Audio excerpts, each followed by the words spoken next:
Now coming up on our 26th year, more than a quarter of a century of service to the worldwide amateur radio community, we are This Week in Amateur Radio.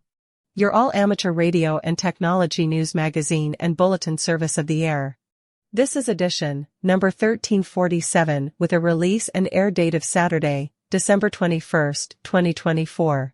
This is our annual special holiday edition. Please take the program to your air, following the cue tone.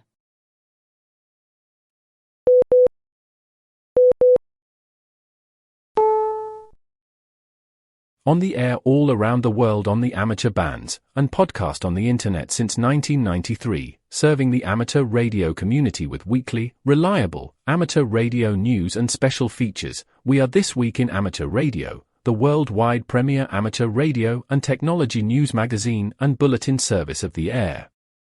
Here are the stories for release around the earth as we come to air with edition number 1347, our special expanded holiday edition of This Week in Amateur Radio.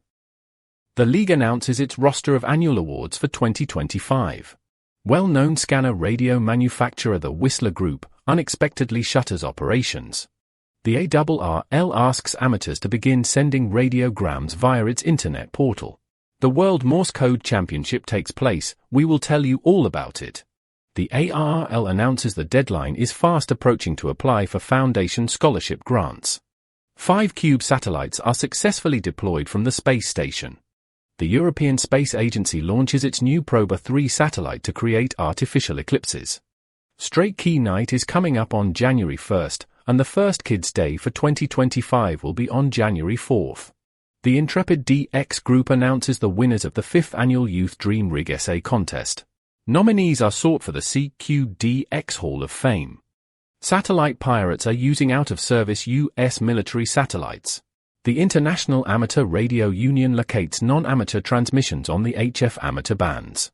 The FCC opens all of 6 GHz for low-power unlicensed devices. And some sad news for the stranded astronauts on the space station. We will have the story in this week's special edition of This Week in Amateur Radio. These headline stories will come to you in a moment, along with this week's special features. We'll visit with Bruce Page, KK5DO, and get an update from AMSAT and what's new with all those amateur satellites in orbit. Australia's own Onno Benschop, Phi K6FLAB, and Foundations of Amateur Radio will be here with another update on his open source project, The Bald Yak, Week 3, Push to Talk. Our own amateur radio historian, Will Rogers, K5WLR, returns with another edition of A Century of Amateur Radio. This week, Will takes us aboard the Wayback Machine to the end of World War I, where we find hams coming home and slowly getting back on the air in a segment called Waking Up. We will stop by and visit with Bill Saliers, AJ8B in the DX Corner, with all the latest news on DXpeditions, DX, upcoming contests, and more. As is our tradition during the holiday week, we will present a monologue by the late Gene Shepard, K2ORS, as he talks about having a serious case of the radio bug when he was in high school, and how it affected his life. And we will have a tribute to the late Orin Brand, with 2 of his popular segments. The first is a tongue-in-cheek look at ham fests, and his annual read of a ham's night before Christmas, courtesy of the Rain Report. That's all straight ahead as North America's premier amateur radio and technology news magazine and bulletin service, This Week in Amateur Radio, takes to the air right now. Reporting from our snowy and cold studio just outside the capital of New York State, this is W2XBS. And reporting this week from our news bureau in Cortlandville, New York, I'm Chris Perrine, KB2FAF. And reporting from our news bureau in Salem, Ohio, this is Denny Haight, NZ8D. And reporting from our news bureau in Rochester, New York, along the southern shore of Lake Ontario, I'm Dave Wilson, WA2HOY. And reporting from our news bureau in Knoxville, Tennessee, where the city is sparkling with holiday cheer and the ham bands are buzzing with seasonal goodwill, I'm Josh Marler, AA4WX. And reporting from a snow-dusted Troy, New York News Bureau, I'm Eric, KD2RJX. Reporting from our news bureau in western Wisconsin, where the eggnog flows like the Mississippi, and every radio channel is playing Jingle Bell Rock on repeat. Christmas is just 5 days away. I'm Marvin Turner, W0MET. And reporting from our news bureau just outside Albany, New York, in the Geek Cave studios, I'm Rich Lawrence, KB2 MOB. And reporting from our bureau in Dallas, Texas, where it's beginning to look a lot like autumn, actually, I'm Tammy, KI5ODE. And recording from our news basement here in Scotia, New York, where I'm preparing a list and checking it twice, I'm Savo, K2SAV. And reporting from our amateur radio outpost in the heart of the western Catskill Mountains of upstate New York, where it's been snowing and it's been cold and the trees are covered with beautiful glistening crystals. It is beginning to look a lot like Christmas. So ho, ho, ho, Merry Christmas, everyone. I'm Don Hulick, K2ATJ.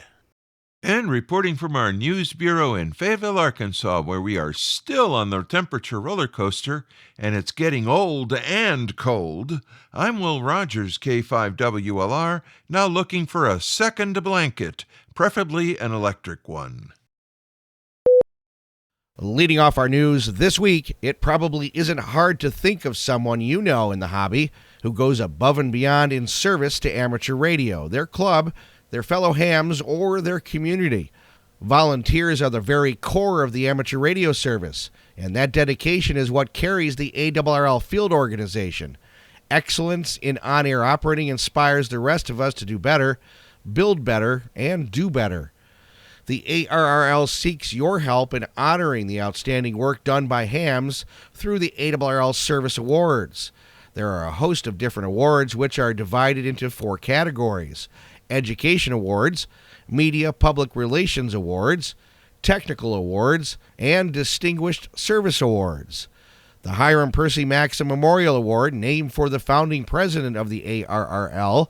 This award goes to a licensed radio amateur under the age of 21 who has made exemplary contributions to amateur radio and the local community. Nominees must be current ARRL members. The nomination deadline is March 31st of 2025. The ARRL Herb S. Breyer Award for instructors and teachers, honoring Herb S. Breyer, W9AD, who is a silent key. ARRL sponsored this award in conjunction with the Lake County, Indiana Amateur Radio Club to recognize the very best in amateur radio instruction and recruitment. The award goes to a licensed radio amateur and ARRL member who is an ARRL registered volunteer instructor or ARRL registered professional classroom teacher. Nomination deadline is March 15th of 2025. The ARRL Microwave Development Award recognizes a radio amateur or a group of radio amateurs who contribute to the development of the amateur radio microwave bands. Nomination deadline is March 31st, 2025. The ARRL Technical Service Award recognizes a radio amateur or group of radio amateurs who provide amateur radio technical assistance or training to others. Nomination deadline for this award is March 31st, 2025. The ARRL Technical Innovation Award recognizes a radio amateur or group of radio amateurs who develop and apply new technical ideas or techniques in amateur radio. Nomination deadline is also March 31st, 2025.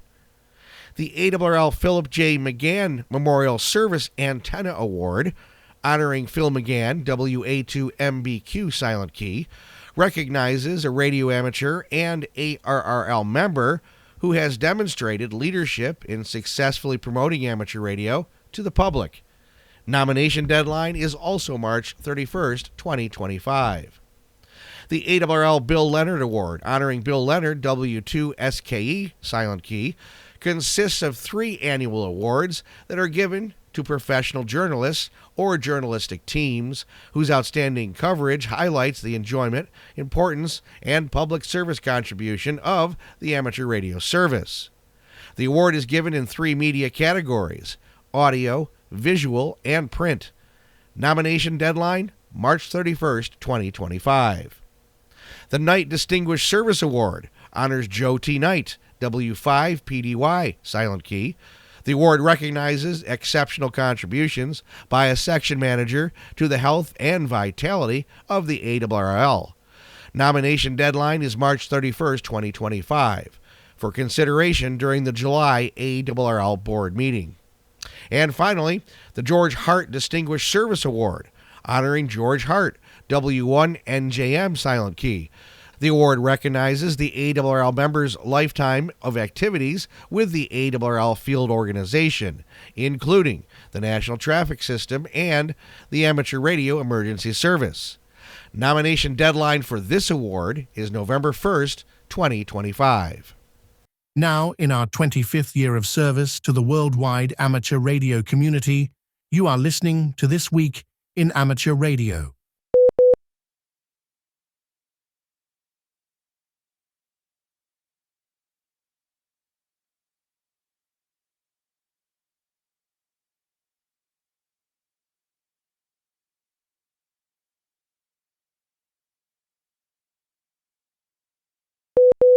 The Whistler Group, a well-known electronics manufacturer with a product line that included radio scanners and power inverters, shut unexpectedly this month. A message on the website of the Bentonville, Arkansas business indicated the website was currently unavailable and gave no other details. The privately held company, which was founded in 1971, maintains its presence on LinkedIn and its YouTube channel, where a number of its products are showcased in videos. In a recent issue of the NTS letter, the ARRL encouraged amateur radio operators to utilize the radiogram portal on the web to submit messages to friends and family. While plenty of NTS volunteers are standing by ready to relay radiograms, there's a need from hams to send messages. The League is making hams aware of the creation of a radiogram portal, a web-based application that allows hams and non-hams alike to utilize the National Traffic System to move messages from one point to another. Developed by Jonathan Taylor, K1RFD, author of Echolink, the portal introduces the capabilities of the NTS and provides the ability to enter a message into the system. Messages converted into radiogram format by the software are then retrieved by authorized traffic handlers for entry into the National Traffic System. These messages also provide third-party radiograms for practice in formal message handling and net operations. We have had approximately 70 applicants authorized to become radiogrammers, and we are very grateful for their offers of help, but they would really benefit from more messages to generate and relay. Check out the website and give it a try. Then let others know about it. Information can be presented to clubs, Aries groups, via newsletters, and of course to families and friends. No, it doesn't quite compete with email and text messaging for ease, speed, and instant gratification, but it is unique and an introduction to preparedness for emergencies. Sending radiograms helps volunteers hone their skills in preparation for emergencies. The American Radio Relay League has warned its membership the impending import tariffs of the Trump administration will cause major disruptions to the cost of amateur radio gear due to almost all radio equipment being manufactured in Asian countries. Given the wildly fluctuating statements the U.S. President-elect has made, ranging from 20% to 100%, import tariffs will undoubtedly make millions of products go up in cost to the American consumer, and amateur radio equipment will be no exception. Bart Yonke, W9JJ, ARRL Director of Regulatory Affairs, has stated that all manufacturing brands will be affected, and the long list of items includes much more than radios. It will touch things like Raspberry Pi computers and hotspots. Expected big winners will be Canadian retailers along border states, as U.S. hams are expected to just drive up north to such places as Toronto and buy gear there, thus avoiding the import tariff that Trump says he will impose, Yonke said. If you were in Tunisia in October, you might have caught some of the Morse Code Championships this year. If you didn't make it, you can catch the BBC's documentary about the event, and you might be surprised of some of the details. For example, you probably think sending and receiving Morse code is only for the elderly, yet the defending champion is only 13 years old. Teams from around the world participated. There was stiff competition from Russia, Japan, Kuwait, and Romania. However, for some reason, Belarus wins almost every time. Many Eastern European countries have children's clubs that teach code. Russia and Belarus have government-sponsored teams.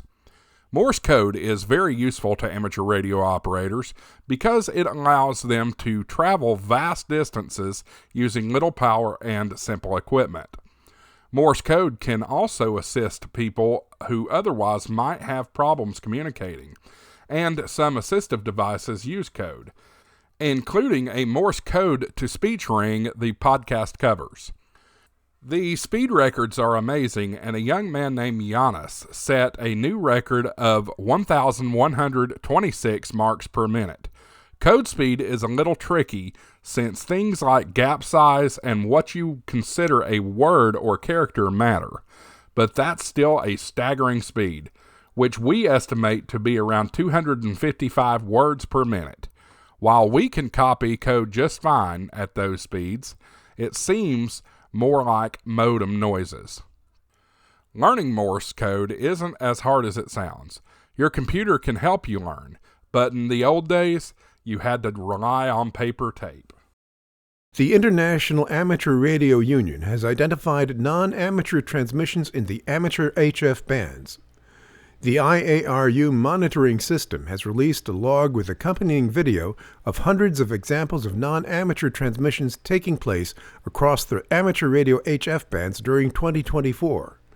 Examples include DRM broadcasts from Communications University of China, Superdarn radars from across the globe, CODAR, British over-the-air radar, as well as Seabeers and pirate radio operators. The Super Dual Auroral Radar Network, or Superdarn, is an international scientific radar network consisting of 35 high-frequency HF radars located in both the northern and southern hemispheres.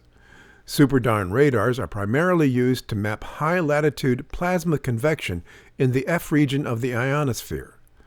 All these hundreds of non-amateur transmissions, the majority of them long-lasting, are a big annoyance for the amateur radio operators that try to enjoy their hobby in the bands that are allocated to them for that purpose, as they drastically reduce the usable spectrum in these bands. The ARRL Foundation Scholarship Program continues to accept applications for the 2025 scholarship cycle. The application period is open until 12 p.m. Eastern Standard Time on January 6, 2025. The scholarships are available to eligible amateur radio operators pursuing higher education. There are more than 100 scholarships ranging from $500 to $25,000. The scholarships have been established by generous donors and can help fund a portion of a ham's education. Descriptions of the scholarships may be found at www.arrl.org/scholarship-descriptions. ARRL Director of Development Kevin Beal, K8EAL, is encouraged by the program. Hams are always learning, and being able to honor that dedication to education through generously funded scholarship programs helps relieve some of the financial burden that students can experience, he said. All applications must submit a completed application online. Transcripts and any additional required documents must be submitted with the application and not emailed separately. A number of scholarships require additional documents, such as a letter of recommendation from a sitting officer of an ARRL-affiliated club. Applications without accompanying transcripts and additional required documents, if applicable, will not be considered. Scholarship recipients will be notified by early June 2025. Awards are mailed directly to recipient schools and will be awarded in July 2025. The VLF transmitter with call sign SAQ at Grimeton Radio Station was put into commercial operation with transmissions across the Atlantic Ocean on December 1, 1924. 100 years later, SAQ is still operational and will be started up on Christmas Eve morning, December 24th, to deliver a Christmas greeting to the world. SAQ can be heard on VLF 7.2 kHz CW, and the entire event can be followed live on YouTube starting at 0720 UTC. Live video from World Heritage Grimeton Radio Station begins at 0730 UTC. Startup of the Alexanderson Alternator SAQ from 1924 will occur at 0800 UTC, with transmission of a Christmas message to the whole world using the 200 kilowatt Alexanderson Alternator. A test transmission will occur on Friday, December 20th at 1200 to 1500 UTC. QSL reports may be submitted online. Amateur radio station SK6SAQ will be QRV during the day on the following frequencies: 3.517.2 kHz CW, 7.017.2 kHz CW, 14.017 kHz CW, 3.755 kHz SSB, and 7.140 kHz SSB. You're listening to North America's premier amateur radio and technology news magazine of the air. We are This Week in Amateur Radio, distributed worldwide at twiar.net.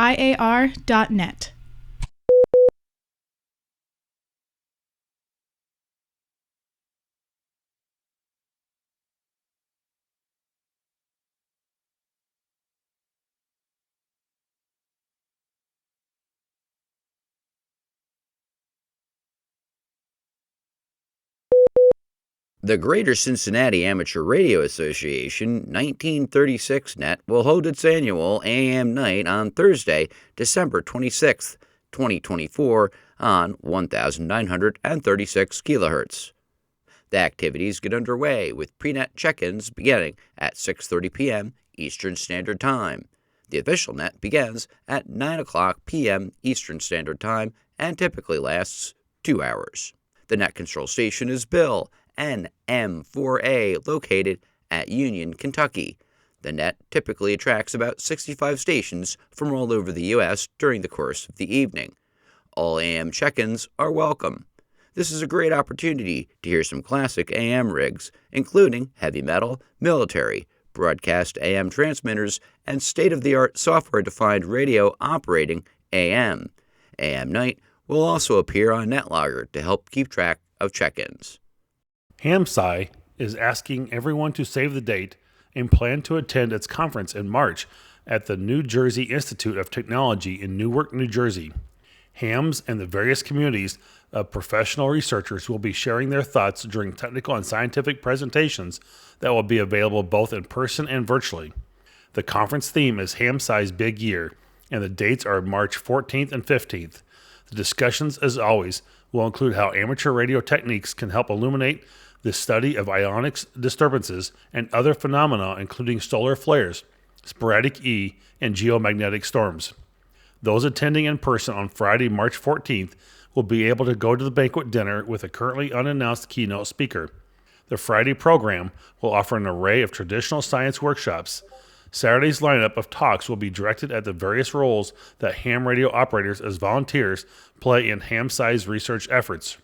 Their website is at hamsat.org for registration updates and other developments.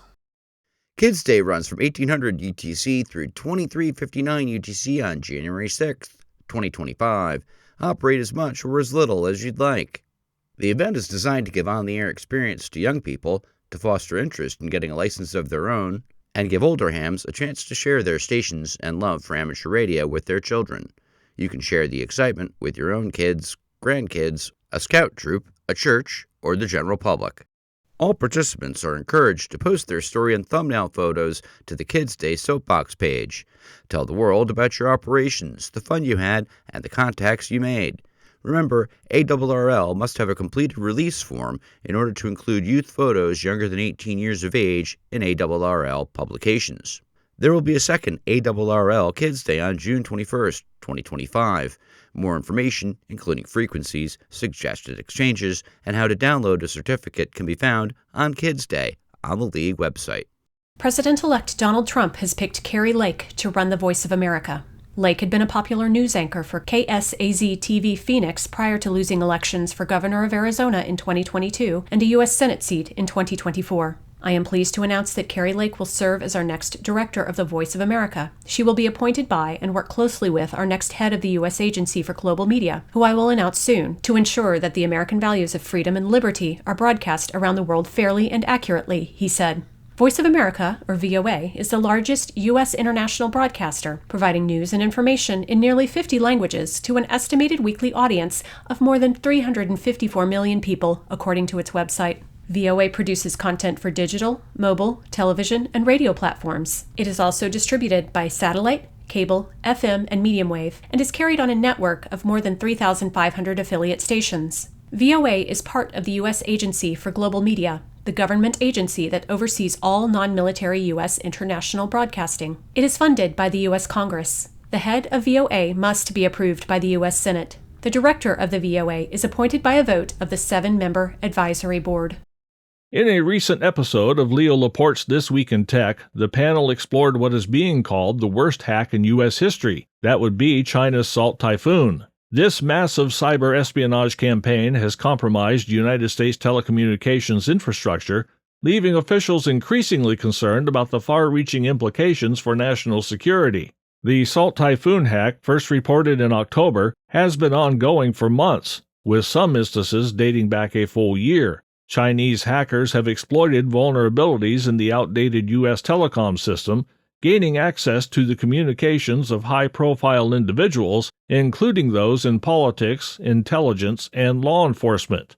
During the discussion, the panel highlighted the challenges of securing aging infrastructure against sophisticated cyber threats. They noted that the U.S. telecom system is built on a patchwork of older technologies, making it difficult to implement modern cybersecurity measures. This has left the nation vulnerable to attacks like Salt Typhoon, which has allowed Chinese hackers to surveil targeted individuals with ease. Meanwhile, in a fascinating and disturbing segment in the podcast Security Now, the hosts exposed the inner workings of a sophisticated cyber espionage campaign by Russian state-sponsored hacking group known as Fancy Bear. Using an exploit dubbed the Nearest Neighbor attack, the hackers were able to breach the Wi-Fi network of their target organization from thousands of miles away by compromising an organization located in a building physically adjacent to their ultimate target. But here's where it gets even more devious. The hackers had previously obtained the credentials to log into the target's Wi-Fi via password spraying attacks.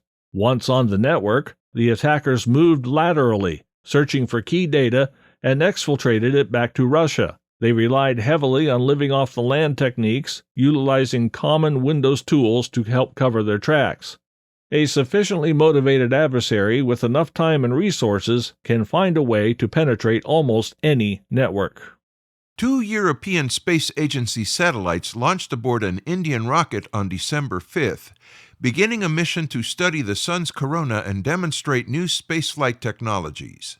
Called the Proba 3 mission, the 2 spacecraft will conduct formation flying and create artificial solar eclipses to capture images of the Sun's outer atmosphere, which is usually hidden by its brightness. The satellites launched aboard India's Polar Satellite Launch Vehicle at 10:34 UTC and were placed into an elliptical orbit with a low point of 573 kilometers and a high point of 60,563 kilometers. Early next year, the coronagraph satellite carrying instruments to image the Sun and the occulter satellite equipped with navigation sensors and thrusters will separate to begin their experiments. The occulter will position a disk to block the Sun's surface, casting a shadow on the coronagraph satellite. This arrangement allows scientists to create artificial eclipses, blocking sunlight to reveal the solar corona. Natural solar eclipses offer only brief observation windows, and traditional coronagraphs on single spacecraft face challenges like diffraction. Proba 3 addresses these limitations by keeping the 2 satellites 150 meters apart, enabling clearer imaging of the Sun's outer atmosphere. Proba 3 uses advanced navigation technology, including inter-satellite radio links, cameras, and a laser ranging system. This system maintains millimeter-scale precision between the satellites, allowing them to create artificial eclipses lasting up to 6 hours. The mission aims to conduct at least 1,000 hours of such observations during its 2-year operational phase. The mission's scientific goal is to observe a part of the corona that existing instruments cannot study. This region is critical for understanding solar phenomena such as coronal mass ejections and the acceleration of the solar wind, which affects space weather and Earth. The mission will also capture high-frequency images to study plasma waves and jets that may heat the corona and drive the solar wind. Proba 3 also serves as a test of formation flying technology. ESA officials hope the techniques demonstrated will be used in future missions, such as Mars sample return or space debris removal. Proba 3 is an important step toward more complex space operation, said Joseph Ashbacher, ESA's Director General. This mission shows how smaller aircraft can work together to achieve goals that were not possible before. You are listening to North America's premier news and information service for the amateur radio hobbyist. We are This Week in Amateur Radio.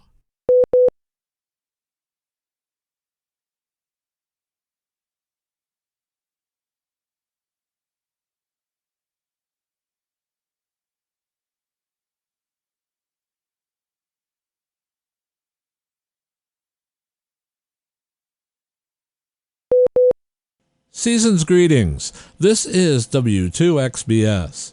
I would like to take a moment to wish all of our affiliates and listeners across the country and around the world all of the best of the holiday season. And as our present to you, now that we have you all up to speed on the latest news, please sit back and enjoy one of the nation's best storytellers talk about being a kid and getting on amateur radio. Now, for your enjoyment, here is Gene Shepard, the late K2ORS, as heard on one of his broadcasts on WOR Radio in New York during the mid-1960s. I'm for Gene Shepard, author, raconteur, and commentator on the contemporary scene. Here's Gene. I remember very cleanly and distinctly the excitement that Friday night meant. It's a fantastic, it always will, even to guys who are not in school, who are still not 15. Friday night is a special, peculiar kind of a dangerous night. And what it meant to me, I have to admit one terrible thing at one point in my life. What it really meant to me was Friday night was the one night that I could keep my ham station going until dawn.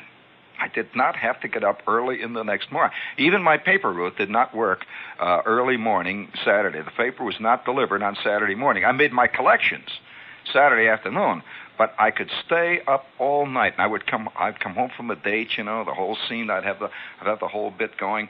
And about 10 o'clock or 11 o'clock, I'm with this girl. We're having a malt, you know. We're sitting in the drive-in watching Charlie Chan or some other big opus of the period. I can hardly wait, you know. I keep hearing it in my mind. I keep hearing the CQs on 40. I said, oh, boy, there must be, gee, about now, the West Coast must be coming in. Right about now, the W6s are starting to pound into the 9th District. And here I am sitting with Esther Jane, you know.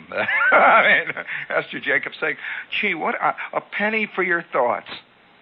And I'd say, yeah, well, a penny for my thoughts. What'd you say, what? She'd say, a penny for your thoughts.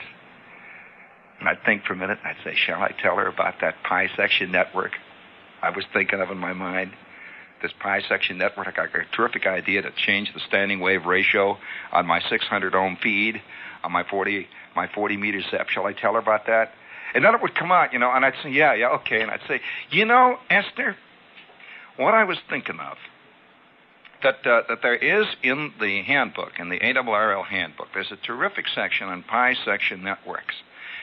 And I wonder if you'd like to go home with me, and the two of us will build a pi section network that will reduce the standing wave ratio on the 600 ohm feeds to my 40 meter. And by that time, I'd see her drifting away. And she'd be looking out of the front window of the car now, and she's watching Charlie Chan again. I'd say, what's the matter? What's the matter? Just think of the fun we could have together. You could hold the solder, and I could take the soldering irons. And I'd say, give me the solder. Quick. Come on. Now put a plier down there. Hold it on that terminal. Psst. Oh, boy, would we have fun. And there'd be this long, pregnant silence. And I recognized that once again, Mighty Casey had struck out. And I could not, I knew then there were certain things that you just didn't talk to chicks about. Pi section networks, you do not discuss Mercury switching systems with chicks. You do not discuss a Class C final with a chick. And you don't even discuss the ineffable mysteries of the universe of that kind with a girl. And I remember one period I was plunged into a profound funk, a real funk. And oddly enough, just the other night, I'm looking in the newspaper. I'm sitting there, and I'm down at the Horn and Hardart, you know, and I got my egg cup in front of me and a big cup of Horn and Hardart's coffee, and I'm just casually going through the paper. And it was a paper that I found there. It was on somebody's table. I'm just going through it, and suddenly, Skip, a name hit me. A name just stuck right out of the headlines there. Now, we're used to big, regular names like President Johnson, Dean Rusk, and Charles de Gaulle, Mickey Mantle and stuff. It was a name? I says, no, it can't be. It can't be. And it was an obituary. And sure enough, there it was, the name of a man who probably nobody in the entire Horn and Hardart, probably, I would say, anybody on 6th Avenue at that moment, sitting in coffee shops, sitting in H&H's and sitting in Bickford's, wherever they might be, if I ran from one of those tables to the other and says, look who died. Look at the name. Do you remember the name? The name would mean nothing to them. To how many of you does the name Heising mean anything? Did you ever hear of Heising modulation? Heising modulation. There aren't many men in any field who give their name to an entire system or an entire formula or a new discovery. Like the Salk vaccine. We all know the Salk vaccine. Dr. Salk's name will be familiar and will be famous for generations, the name Salk vaccine. We know about Freud, the Freud dream analysis ideas and Dr. Freud's hypotheses and so on. We know about Einstein's theory of relativity. Well, Heising lived over here in Jersey. He died just a couple of days ago. And I caught the name, and it was connected with one of the peculiar, long, blue funk moments I've ever had in my life. The Heising system of modulation is a system of AM amplitude modulation. Now, you're listening to me, in most likelihood, if you're listening to 710 on your dial, I know you are, you're listening to amplitude modulation. That's AM radio. The other kind of radio is connected with another man. That's the FM radio. What's the name of the man, really, who was generally credited at being the genuine developer of FM radio? Come on, who is it? What kind of an engineer are you, for crying out? You know who it is. Why, he was there. Isn't that sad? The great men of our time, hardly any. Major Armstrong. Oh, for heaven's sakes. He also was involved in the superheterodyne theories. That's another thing. There was a great man. But the name Heising, it became so mystical, so involved in my life, like a Colpitts oscillator, for example. I wonder if old man Colpitts, who invented a certain type of oscillator, knew that for years and years and years there would be a little diagram in question and answer manuals, in ARRL handbooks that would say Colpitts oscillator. Now, I'm not talking to you about radio here, so don't get bored here. I'm talking to you about something else. Can you imagine your name, let's say Witherspoon or Oschenschlager? Let's say if there were textbooks to be printed for 100 years from that, and it would say Oschenschlager's Law of Rottenness. And forever and ever, people would know the name Oschenschlager, and it's not even a man anymore. It's just a name. It's a name. Heising was not a man to me, and I was astounded to find a Mr. Heising died. And I read the obit, and it was the one. It really was the Heising who had created this system of modulation. Well, let me tell you, speaking of bad modulation, this is WOR AM and FM New York. Now, I'm not going to go into a technical description of what the Heising system of modulation is. I could go into that. That's for next semester. We won't do that tonight, but I will tell you this, that I am now on CW. See, I'm a kid. I'm about 14 years old. I'm a ham. And my whole life is connected with this stuff. And of course, I was also involved in other things, like I'm playing football, and I'm playing second base, and I'm going out with Esther Jane Alberry, and I'm going out with Dawn Strickland, and I've got all the chicks going. The whole scene is a gigantic fruitcake of existence.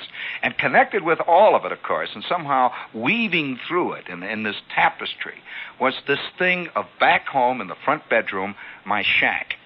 And this was my special place, my shack. The day bed is over here, and the windows are over here. And the shack was a bedroom we did not use. It was my shack.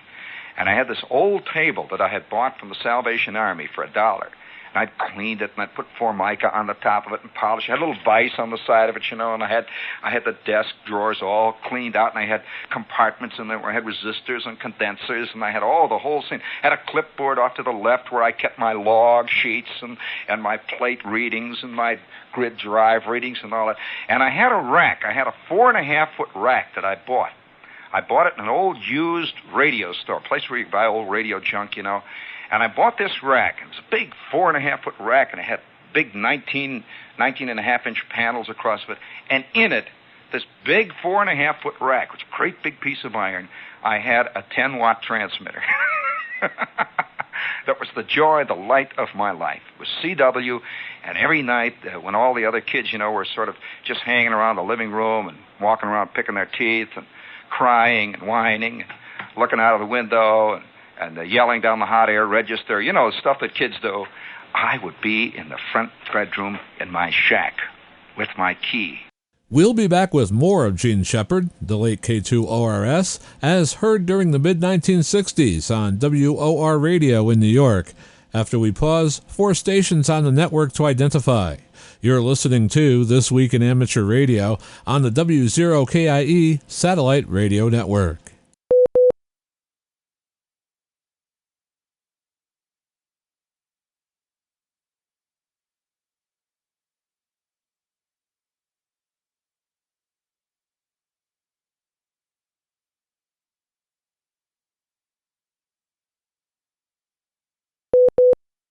The time that Uncle Tom gave me that key, I will forever remember. He gave me an old beautiful railroad key with a sidewinder, a real key, see.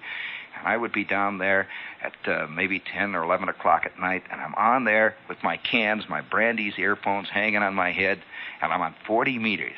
My 6L6 is laying it down on 40, and I'm right there in the middle of the band. 7182 was my Bliley X-Cut crystal. And I am number 1 on 7182. And my rig had such poor voltage regulation, Skip, that the entire house, when I would press the key down, the lights would go, ooh, ooh, ooh, ooh. And about every 10 minutes, my old man would come, bang, will you cut out that? I can't even read now already. I'd say, okay, Dad, all right. I'd sit there and then I'd go, wait for a couple of minutes. I wait till, you always wait till the ripples sort of die down. And the talk builds up again out there, and then I go, few little V's,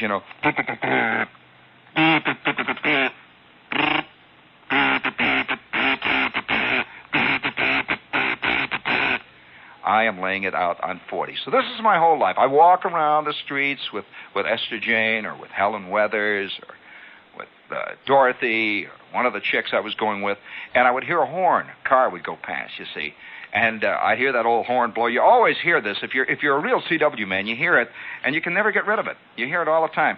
I stand next to subway trains right now on 59th Street, and they come along, and I hear the doors rattling and everything, and I hear them. They say things in code. He goes past roaring out a CQ, It's the AA train.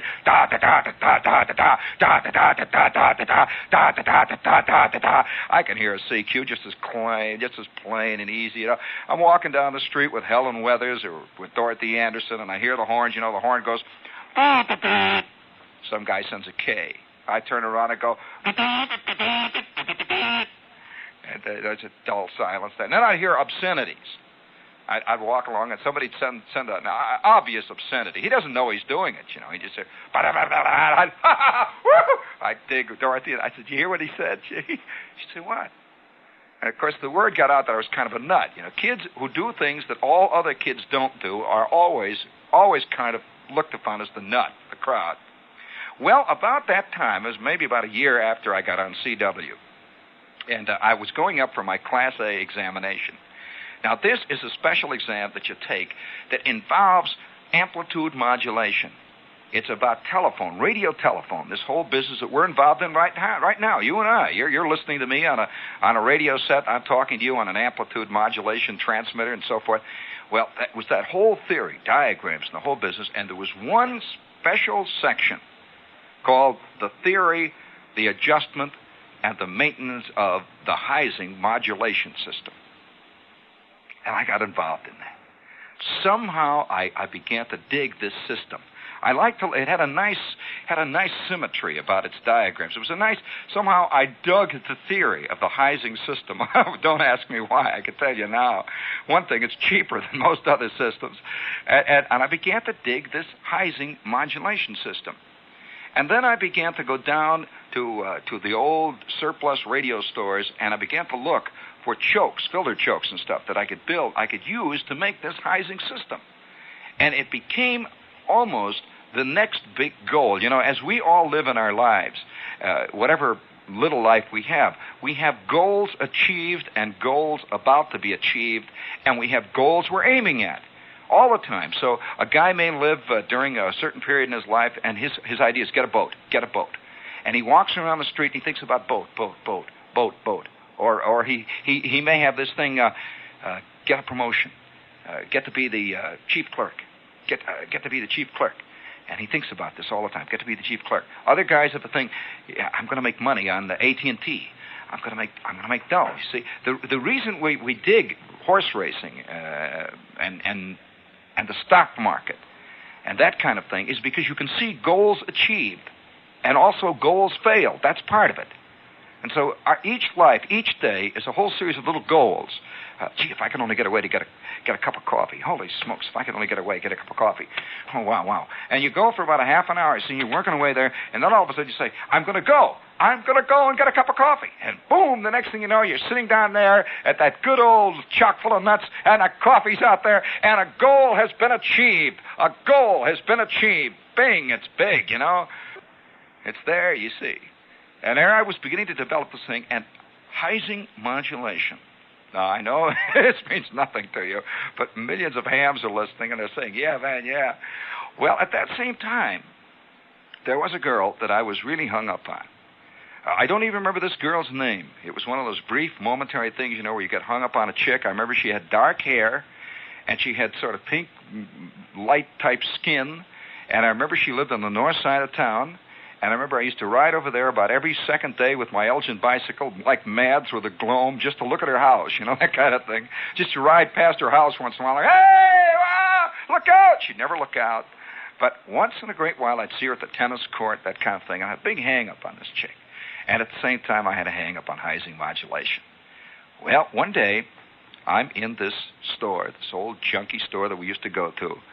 I'm down in the Ace radio shop. It's a crummy old lousy radio shop. They have millions of piled up turntables of old disreputable types, you know, wound for Bulgarian capitals, special types of winding that only work on 6.5 volts or some nutty thing like that, or 18 1/3 volts, all kinds of crazy equipment. And I came across the transformer.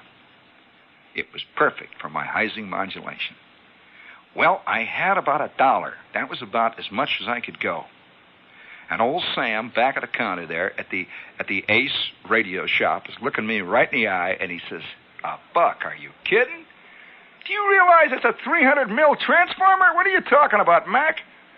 You don't find many of them anymore. That's a 300 mil 4 Darson transformer. And I'm there, confronted with it.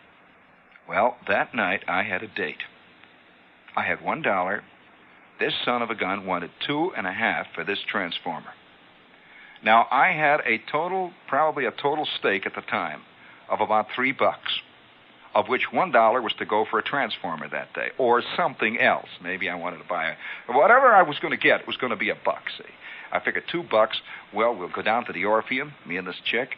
That'll leave us enough to get a hamburger over at Miner and Dunn's. And, well, you know, it'll work out pretty good. I'll maybe squeak by with an extra quarter or two. I had it all figured out. Well, Sam looked me in the eye. I looked Sam in the eye. And right there on that counter in front of us, it was laying right there. Now, this is the curse that all men have had to face all their time. All men I know. Is it going to be a boat? Or... Oh, yes, indeed. I don't think chicks have these kind of decisions to make quite as often as men. They may in the future. But men always have these little things, you know. They do. They have to decide whether or not to be a social animal or a rotten, crummy, selfish animal.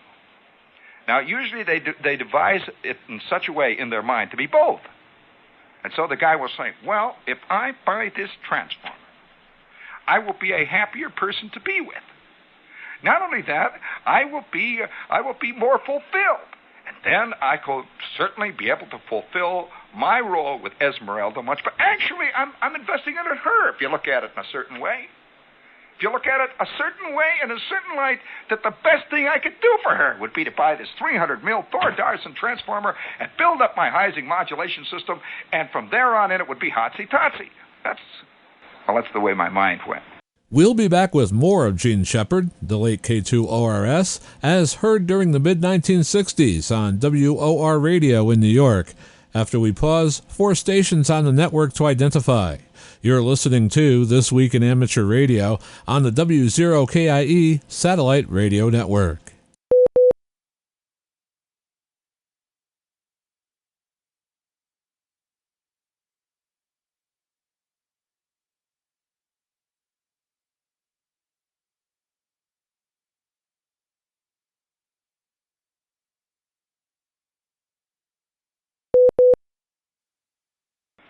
So 5 minutes later, I am going home with this big transformer under my arm. Oh, that excitement, I had all the other stuff, I was all ready to go. And that afternoon, I'm building and soldering, getting this thing going. I got the diagrams out, and I'm working down the circuit values, and I'm hinching a little bit. I got a couple of things where it says 0.2 microfarad condenser. I got a 0.1, little things like that all the way down. I'll make it work, The resistor that it should have been, let's say, 1,500 ohms, I had one that was 2,700 ohms. That's close enough for jazz, So, well, anyway, it's now about 5 o'clock or 6 o'clock, thereabouts. And I have built my first modulator. I don't know whether you know the excitement, friends. I don't know how I can transmit this to you. Of going on the air for the first time on your transmitter. Now, I'm not talking about CB. This is nothing. This is kid stuff. Come on. None of that junk. And by the way, many people today confuse amateurs for CBers. They're totally different animals, completely. There is no parallel between... a CBer bears about the same relationship to an amateur as a little grandmother riding along the West Side Highway in her 47 Plymouth bears to Sterling Moss. It's about the same, isn't it? Roughly, yeah. They ain't at all the same thing. Don't confuse them at all. And so I've got this Heising modulation system all done. I've got a 6L6 tube in the final. I got a dummy load on it. And I'm all set to try it out, test the whole thing out. I got the microphone. I got a single-button carbon mic. Put the gain on, turn it all on. And then I stand back with the mic, and I'm ready to go. And I've got I was using to test my modulation system, I have a 2-watt neon bulb, which I could see it was about as close. And, of course, I had a milliammeter, I had an ammeter in the plate and so on. And so she's heating up. Slowly, I apply the plate voltage. I had a variac, and I'm applying the plate voltage to my final. She's now up to 700 volts. A lot of voltage on that poor old 6L6. She's a bright, brisk cherry red, and I said, well, maybe I'll back it down a little bit. I go down a couple of notches, and I got about 500 volts on the plate. And then I switch in my Heising modulation. And there's one moment, just a moment of pause, when suddenly, without any warning, it goes... I get this fantastic chatter in my transformer. I back it down.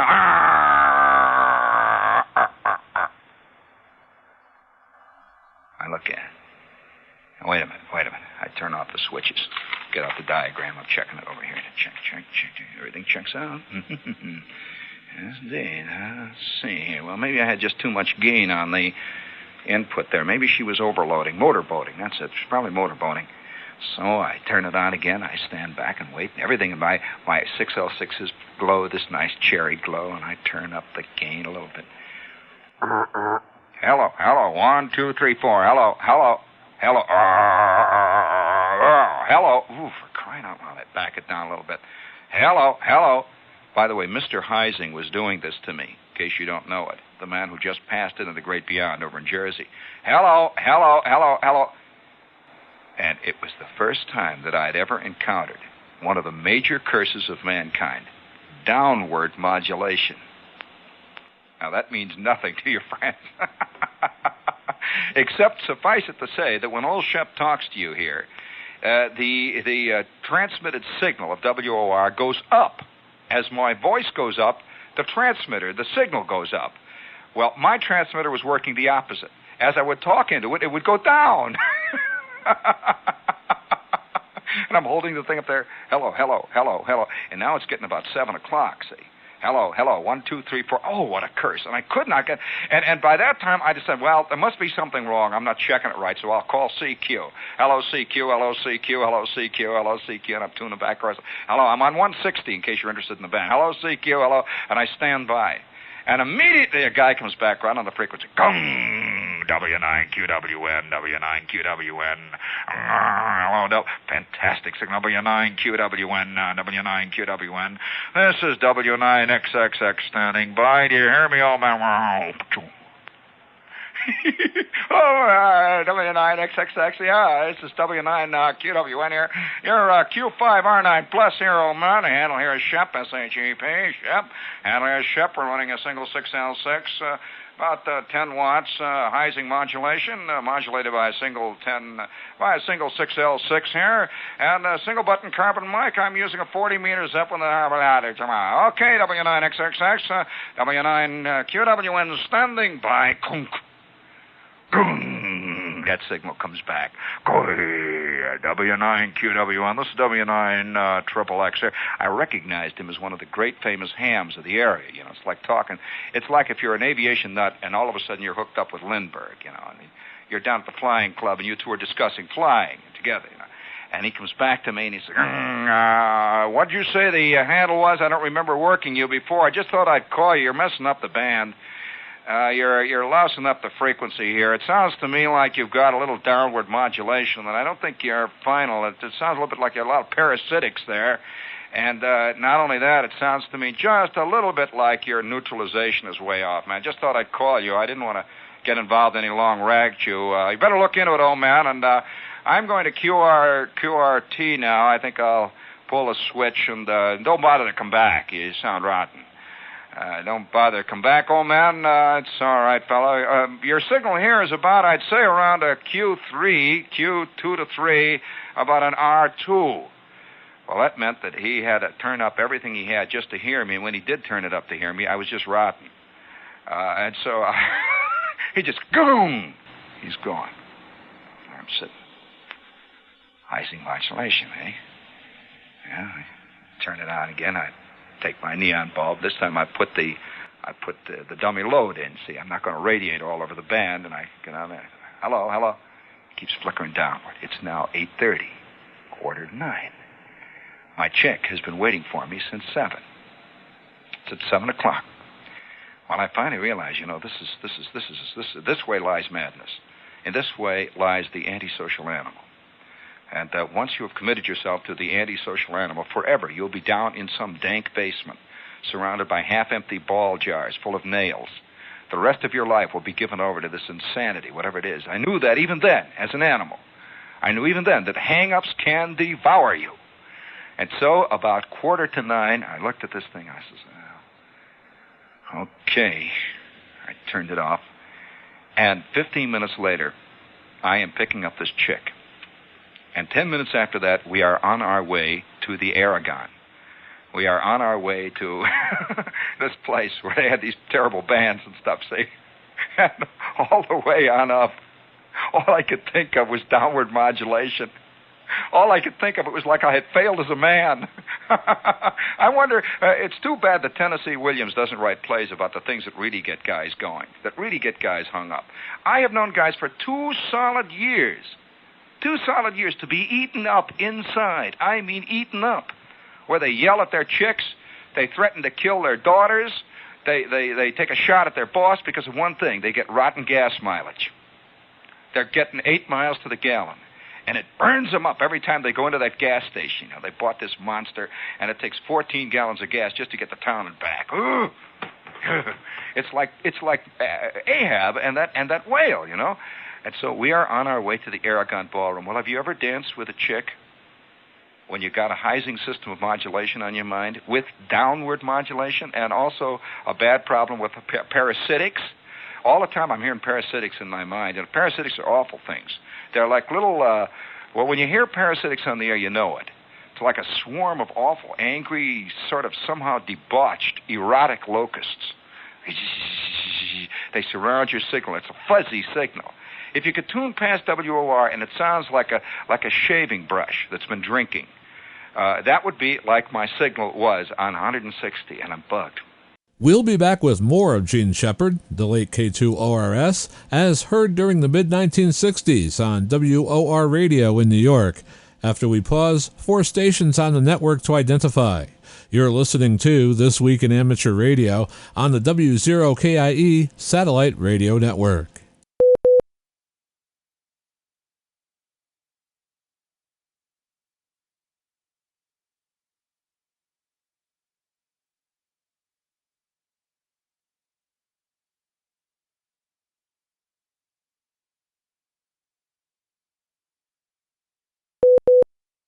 Well, on the way home, after about, at least 4 hours of dancing, it seemed like 4 hours, went on endlessly, back and forth we're going. We're on our way home, and she turned to me, and she says, I don't want to hurt your feelings. I said, what? Already, you see, I was back in my shack. I was sitting next to this chick in the Western Avenue car, but I'm already back in the shack, and I've got an idea. I'll tell you what it is. It must be the cathode. It must be my cathode biases. That's it. I'm thinking, oh boy, I can hardly wait to get home. I'm going to change that resistor in there. I know what it is. I know. Oh, what a fool, what a nut. And she says, now, come on. She says, I don't want to hurt your feelings, but you're one of the worst people that I've ever dated. I said, what? I don't make passes or anything. I'm a nice guy, I took her out there. She said, you're one of the worst people I've ever dated. And she says, not only that, she says, but I think that your mother ought to take you to a doctor. I think you're unhealthy. Unhealthy? It never occurred to me that having a hang-up on a cathode follower circuit or having a hang-up on Heising modulation was somehow a perversion. It was a sickness. I said, well, unhealthy? I mean, I play football and all that stuff. What do you mean unhealthy? Now I'm getting a little bugged with her. What do you mean unhealthy? Anybody with the kind of skin you got should holler about unhealthy, for crying out loud. She says, well, I don't care. She's bugged. Oh, a woman scorned even at the age of 14 is hell on wheels. That's all I got to say. So I'm saying, well, what do you mean unhealthy? She says, well, I don't think you even talked to me once tonight. I said, what do you mean talk? Didn't I buy an orange drink? I bought you knee-high. I talked. I said, I asked you if you wanted another one. I remember that. I said, it was fun. I remember telling you it was fun. She said, you did not talk to me once all the time we were at the Aragon. Long pregnant pause. I said, what am I going to talk to you? What? Do you know anything about downward modulation? She says, what? I said, well, I've got worries. I'm worried. Can't you tell I'm worried? Nothing is more worried than a guy who is building something and it hasn't worked. I can tell you this, it drives you out of your skull. I said, I'm worried. And we rode all the way home on the Western Avenue car in silence. Got to the end of the line, took her home, says goodbye. Just goodbye. That was the end of that. I took off like a big speckled bird. I'll tell you, I didn't think of her 8 seconds off. I'm over the privet hedges. I'm going, I'm flying all the way home with my wings going, wow. Woo, up the front porch. Boom, in, pow, into the front bedroom. Goom, goom, goom. The switches are going on. The old man sitting out in the front room there listening to the A&P Gypsies or something, and I got all the switches turned on, everything going, waiting for it to heat up.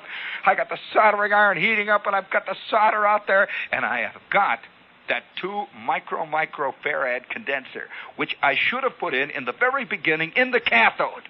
It hit me halfway through Red Sails in the Sunset. What the problem was. Halfway through, I says, what's the matter with me? I got a 1/10 condenser in there. It should have been at least a 2 microfarad. I'm soldering this thing up, Boy, I heat this baby on. There, I got the microphone going. Dummy load. All right, let's see. Putting in a little grid drive there. Now she's doing real good. Ooh, bah. I tuned the final plate. Ooh, what a dip. I'm tuning that final tank now. Ooh. Yeah. Advance the gain a little bit here. Hello, 1, 2. Oh, what a beautiful sight. What a beautiful sight. my milliammeter in the final plate is ticking up ever so slightly. Ting, ting, ting, ting. Up, she's working perfectly. I take my neon bulb. Hello, 1, 2, 3, 4. Hello, hello, hello, hello, hello, hello. 1, 2, 3, 4. Hello. Beautiful envelope. Magnificent signal. Pow. Out comes the dummy load. In goes my 600 ohm ZEP feed. Boom, boom. I'm tuning her up. Oh, man. Up to the full 10 watts. Hello, 160. Hello, hello, hello. Hello, hello. Hello, CQ. Hello, CQ. Look at that meter flicking up in there now. Look at it. Right behind your head, Skip. Look at that beautiful sight. Hello, hello. Hello, CQ. Hello, CQ. Hello, CQ. Calling CQ. I sat there until I was red in the face calling CQ. This is W9QWN calling CQ and listening. I developed that real snotty way, you know. And listening, come in there, boom. I'd wait. Of course, the band was one solid mass of heterodynes. I could hear nothing. Just whoo, all the big timers are coming in. It's late at night. And then finally, about 1 o'clock in the morning, I hear this guy calling, hello, W9QWN, W9QWN. This is W8LFD in Cleveland, Ohio, calling, hello, hello, hello, W9. Oh, fantastic moment of total joy. You know how the guys who have reached the top of Mount Everest feel? I know that feeling. I know that feeling of standing on the top of a glacier, looking out over the Himalayas. Nothing but achievement. You can't go anywhere after this. There I sat that night, working guys all over the Midwest with my 10-watt Heising system of modulation. And it wasn't until there was a postscript to this. Years later, I am out of the Army. Years later. Oh, boy, long time afterwards. I am going through a department store. I am home about a week and a half, and I still got my uniform on. And I'm going through a department store in Chicago, and who do I meet but that girl? That same girl. And she's working in one of the big stores. In fact, she was working in Carson, in case you're interested. And there she is. And I couldn't remember the chick's name. And she couldn't remember my name. And she was behind a counter. And we both stood there, and I said, say, Ham and High, didn't you go to Ham and High? She says, yes, of course, you, I remember you. I said, I remember you. Do you remember the... She says, yes, the Aragon. We stood there for a second. And then she finally says, you know, you were kind of a nut. Did your mother ever take you to the doctor or something? See about that? I said, no, that problem's all cleared up now. It's all cleared up. Little did she know that the problem was all cleared up. I was getting upward modulation. You have been listening to Gene Shepard, the late K2ORS, as heard on WOR Radio in New York. Happy holidays from all of us here at This Week in Amateur Radio. You are listening to This Week in Amateur Radio, available as an on-demand stream from Spotify, Deezer, and wherever podcasts are available.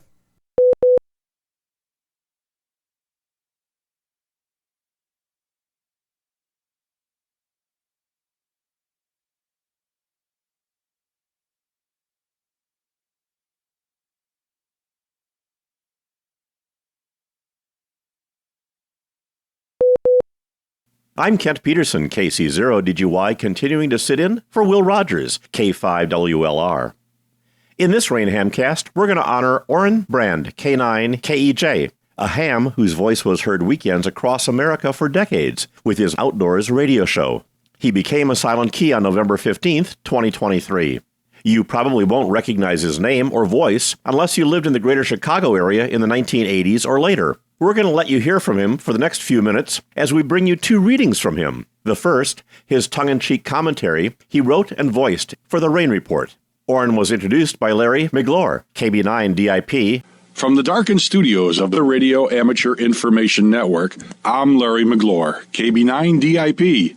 The lights are off in the Rain office as we go to press. The volunteer staff and Rain founder and producer, Hap Holly, KC9RP, flew the coop to wander the miles of aisles in the Hara Arena in Trotwood, Ohio, looking for what's hot and what's not at the 2012 Dayton Hamvention. If you happen to hear this before the Hamvention is over, you'll find the Rain booth, number 329, alive with folks recording their stories as how they got into ham radio and why. Being the party pooper that I am, I didn't go this year. However, in honor of the show of shows, I'm able to present the most entertaining and pithy commentary about Hamfests that was written and voiced in 1993 for the Rain Report by Orrin Brand, K9KEJ. This flamboyant and Gene Shepard-esque character is better known to outdoors aficionados for his weekly Mike Jackson Outdoors show. If you've gone to a local Hamfest in the past few years, you'll find his observations are still right on the mark all these years later. With his commentary simply entitled Hamfests, here's Orrin Brand, K9KEJ.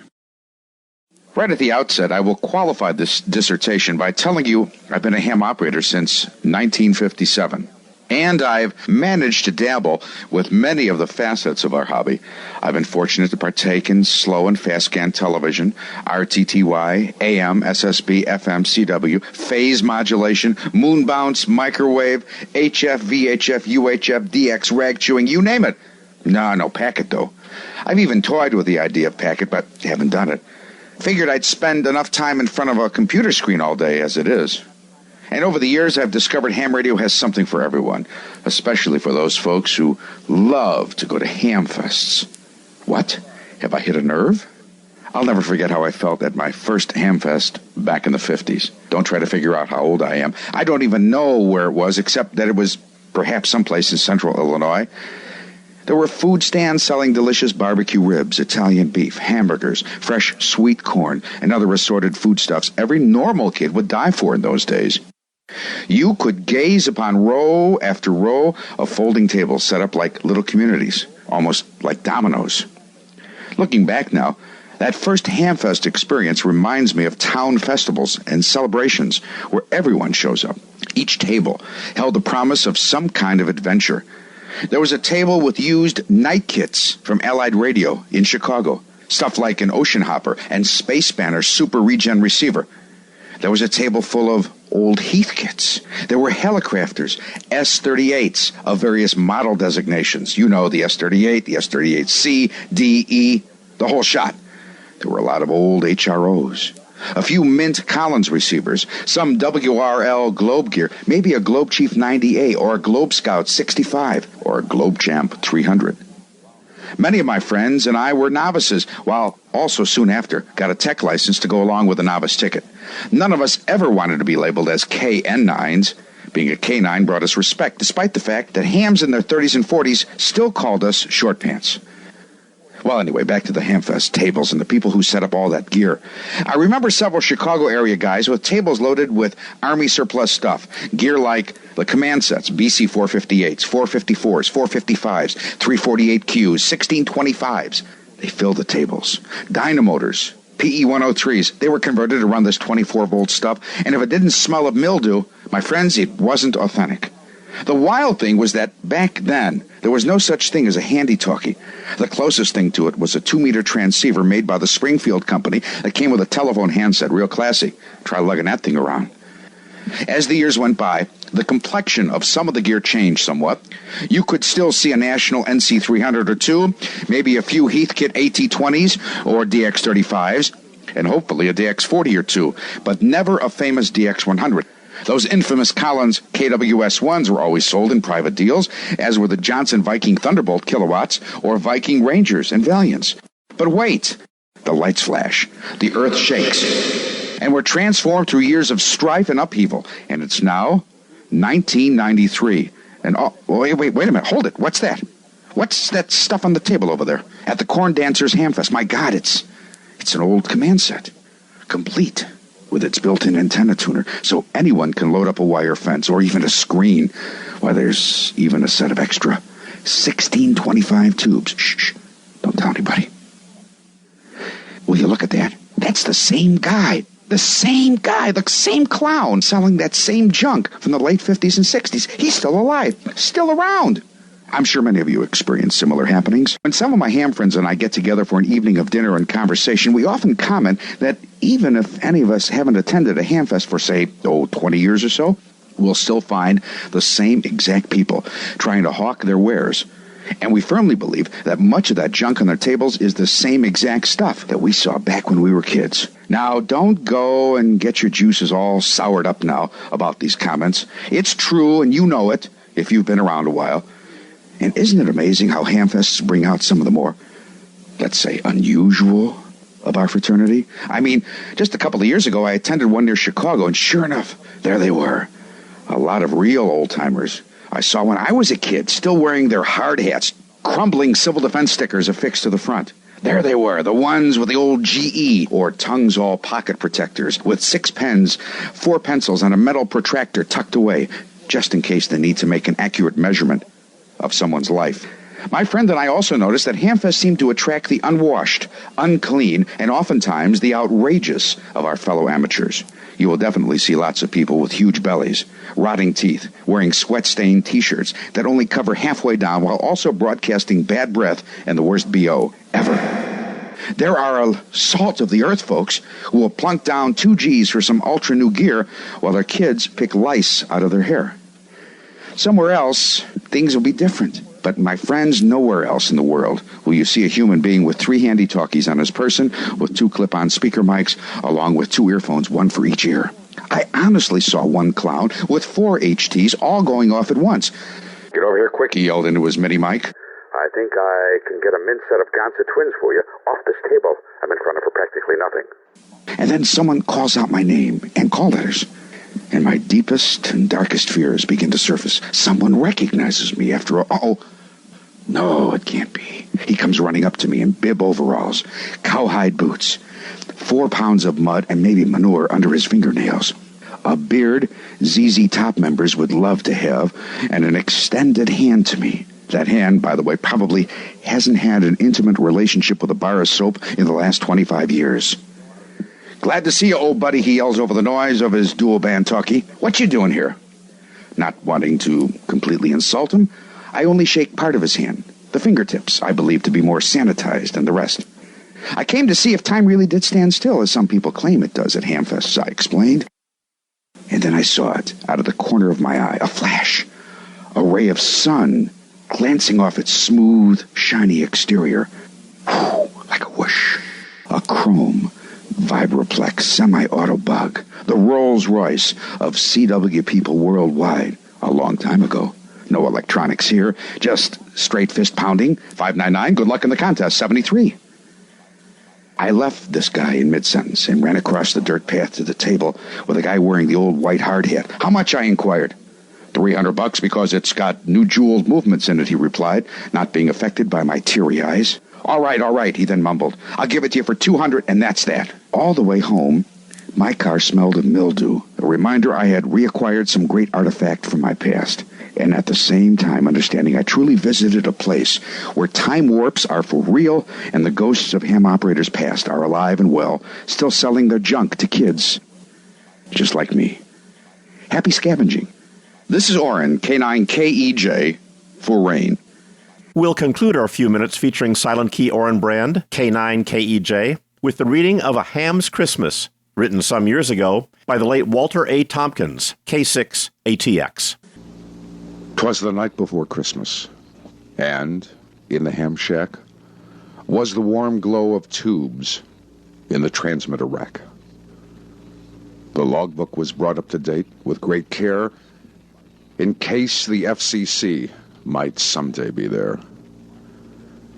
XYL and Harmonics were snug in their beds.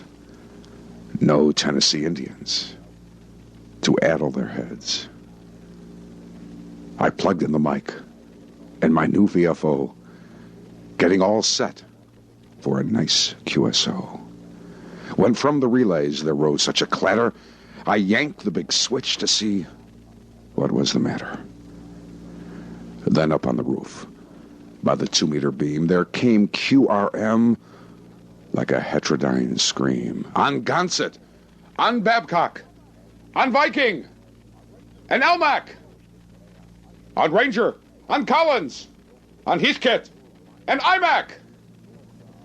Bias to the grid and volts to the plate. Just watch that S-meter while we all modulate. As I turned on the rig and reached for a dial, from the antenna tuner, Santa slid with a smile. An RF choke he held tight in his teeth. Coax encircling his head like a wreath. A bundle of ham gear he had flung on his back. Was that my name on a new power pack? He had a stub nose like an egg insulator, and his cheeks glowed bright red like a hot oscillator. He spoke not a word, but went straight to his work, laying out all the gear, then turned with a jerk, and laying a wave meter alongside his nose, said, "Please, QSL," and up the feeders he rose. He climbed up that dipole, to his team gave a whistle, and away they all flew like a jet-propelled missile. But I heard his last signal from the ionosphere. 73! 88! And a happy New Year. Now, in our 25th year of service to the amateur radio community around the world, you are listening to This Week in Amateur Radio. This is W2XBS on the K2RHI repeater, the Big 94 in Troy, New York.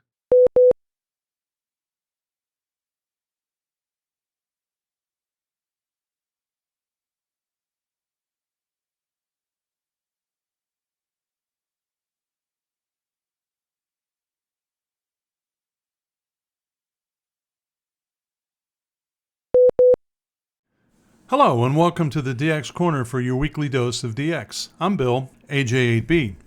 Can you believe that Christmas is only a few days away? You know, the bad news is that the end of the CQ Marathon contest is only a few days away, basically less than 2 weeks. I don't have much time to get Asian countries worked on 80 meters to help my overall score. The good news is that the 2025 CQ Marathon contest starts in just a few days as well. If you've not heard of this contest, I will have more details next week. But even if you are a casual DXer, or very little DXer, it's a great competition to get involved with, as it's a year-long contest. As I always say, it gives me a reason to work Germany on all bands again.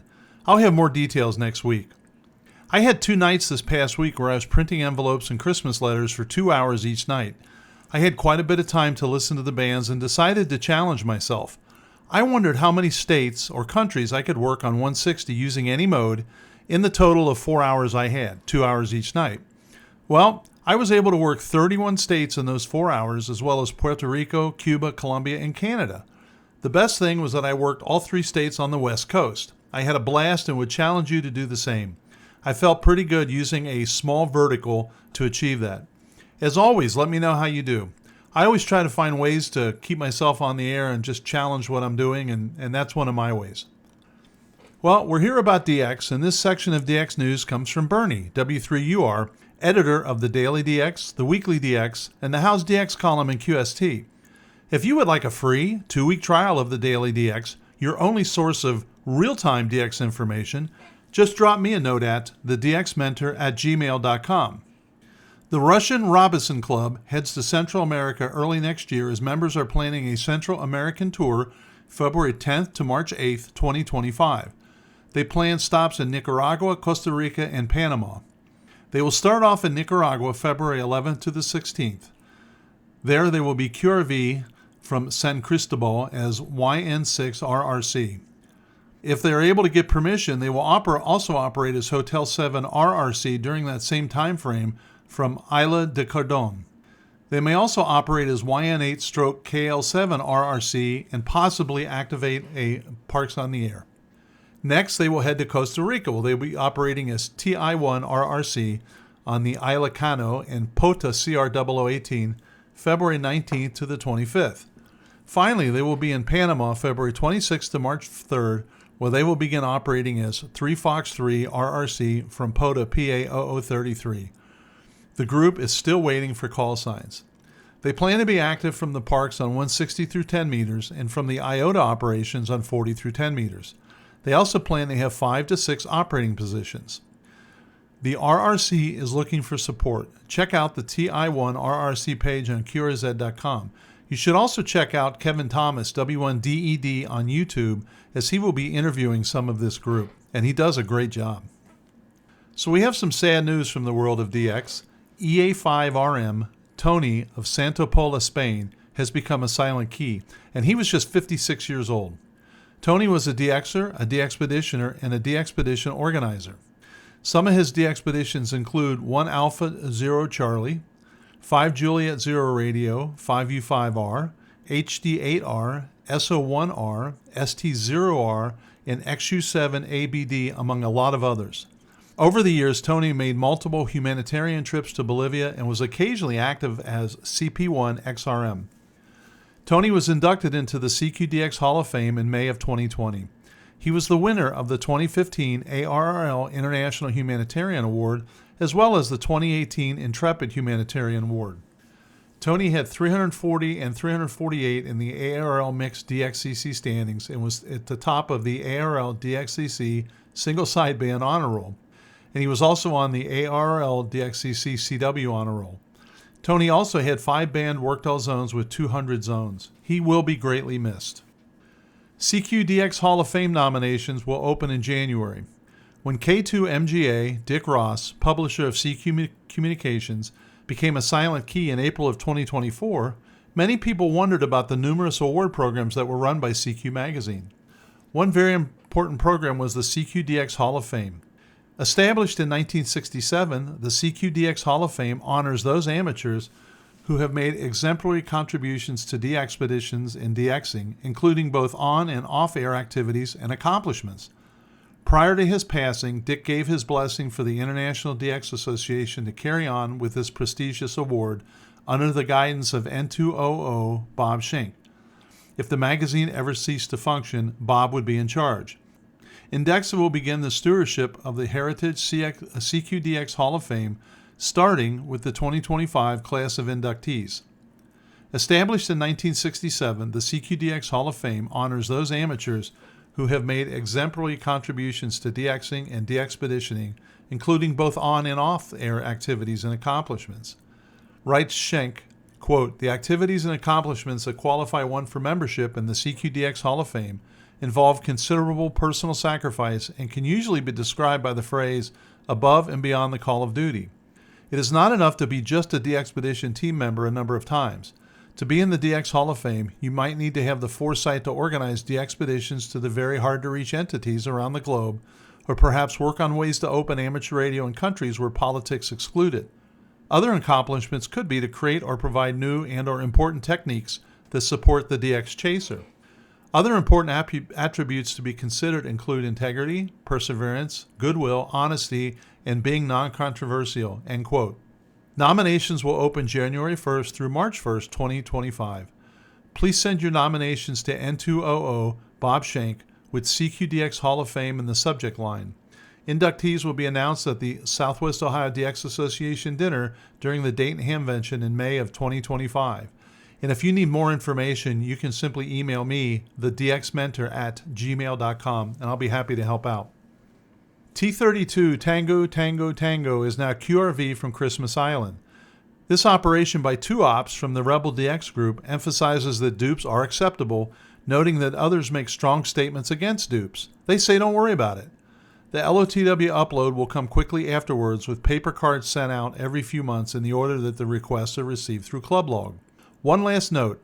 They may have more than one signal on a band at the same time. Even with just two ops, they will be multiing with 2 CW stations, 1 sideband, and as many as 12 more on the FT modes, 160 through 6 meters.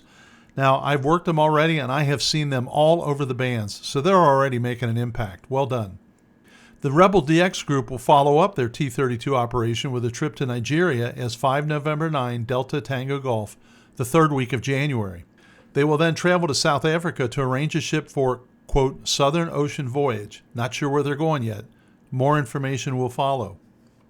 Kilo Hotel Zero stroke AJ6VJ, Ken, plans to be QRV from the Mariana Islands December 30th to January 3rd on 40, 20, 17, 15, 12, and 10. He'll be on all modes and running 100 watts from an IC7300 and 10 watts from an IC705 using ground planes and dive poles. Get confirmation through Lawbuck of the World, EQSL, or by sending an SASE to the mailing address that he will provide later. A DXpedition to Victor 6 Whiskey Golf by WE9G Rick is scheduled for March 18th to April 1st from Kozre, Federated States of Micronesia. This is IOTA OC059. Rick plans single op2 radios on 80 through 6 and possibly 160, but mostly FT8 and FT4 MSHV and Superfox and, quote, some sideband and CW. He plans Club Log live stream as well. He notes that he prefers paper QSLs, replying 100% free of charge. Envelopes and stamps in USD dollars are appreciated, but not required. Likewise, PayPal donations can be sent to his email. Using the Bureau is slow, but okay, with a, quote, reply in kind. He will have Club Log OQRS, but still prefers the paper QSLs. He will also be using LOTW, QRZ, Club Log, EQSL, and HRD Log, all free of charge. He doesn't really care for EQSL, but he does answer those only as a courtesy and does not make any log corrections on EQSL. So something to pay attention to, over the past few days, someone has been operating as JX0 X-ray on SSB on several bands. Most likely this is not for real. LA7 DFA, who is also JX7 DFA, pair, tells us, quote, at this time of year there are no ships or planes landing due to weather and darkness, end quote. This call was originally issued for a 2020 DXpedition by SM6 LRR and others. It never happened. But you know, the old adage is work first, worry later, but don't be surprised if it turns out to be bogus. So let's turn our attention to contests. I know that the ARL contest sheet is read elsewhere in this podcast, and the contests that I mention are sometimes redundant. However, there are a few contests that I have found to be especially useful for DXers who are trying to fill band slots or to get entities or zones in the log that may otherwise be difficult to get. The contest that I'd like to highlight is the Stu Perry 160-meter CW contest. It is held starting at 1500 Zulu on December 28th until 1459 Zulu on December 29th. This event was created by a small group of contesters who are interested in 160 meters, otherwise known as top band. The most unusual feature of this contest is that the point value of QSOs depends on the distance between the two stations. You earn 1 point plus another point for each 500 kilometers of distance. Points are also multiplied for low power categories for both ascending and receiving stations. Participation in this contest continues to grow year after year. The band tends to be less crowded than in other contests, making it a bit easier to work DX. This December event, which is also known as the Big Stew, has the highest participation rate, which is good, which is due to good band conditions in the Northern Hemisphere, but also due to the plaques that are sponsored. W7EW Lou has been sending out plaques, and they are in all shacks around the world. The categories for the plaques are decided by the sponsor, and there are plenty to go around. Typically, there are plaques for stations using small or temporary antennas. Your exchange is your 4-character grid square, which is how the distance is calculated. Signal report is optional. So that group says, we hope to hear you on a future event. So until next week, which will be right on the verge of the new year, this is Bill, AJ8B, saying 7-3, and thanks to my XYL Karen for her love and support. I hope to see you in the pile-ups. Coming up next, This Week in Amateur Radio is presenting another chapter of A Century of Amateur Radio, Hams, Organizations, Events, Inventions, from the mind of Chris Cordella, W2PA, and his editing team. Each episode will bring a different aspect of early amateur radio history. Coming up right after station identification here on This Week in Amateur Radio. We pause for stations along the network to identify. We are This Week in Amateur Radio, available as a direct download on our website at www.twiar.net.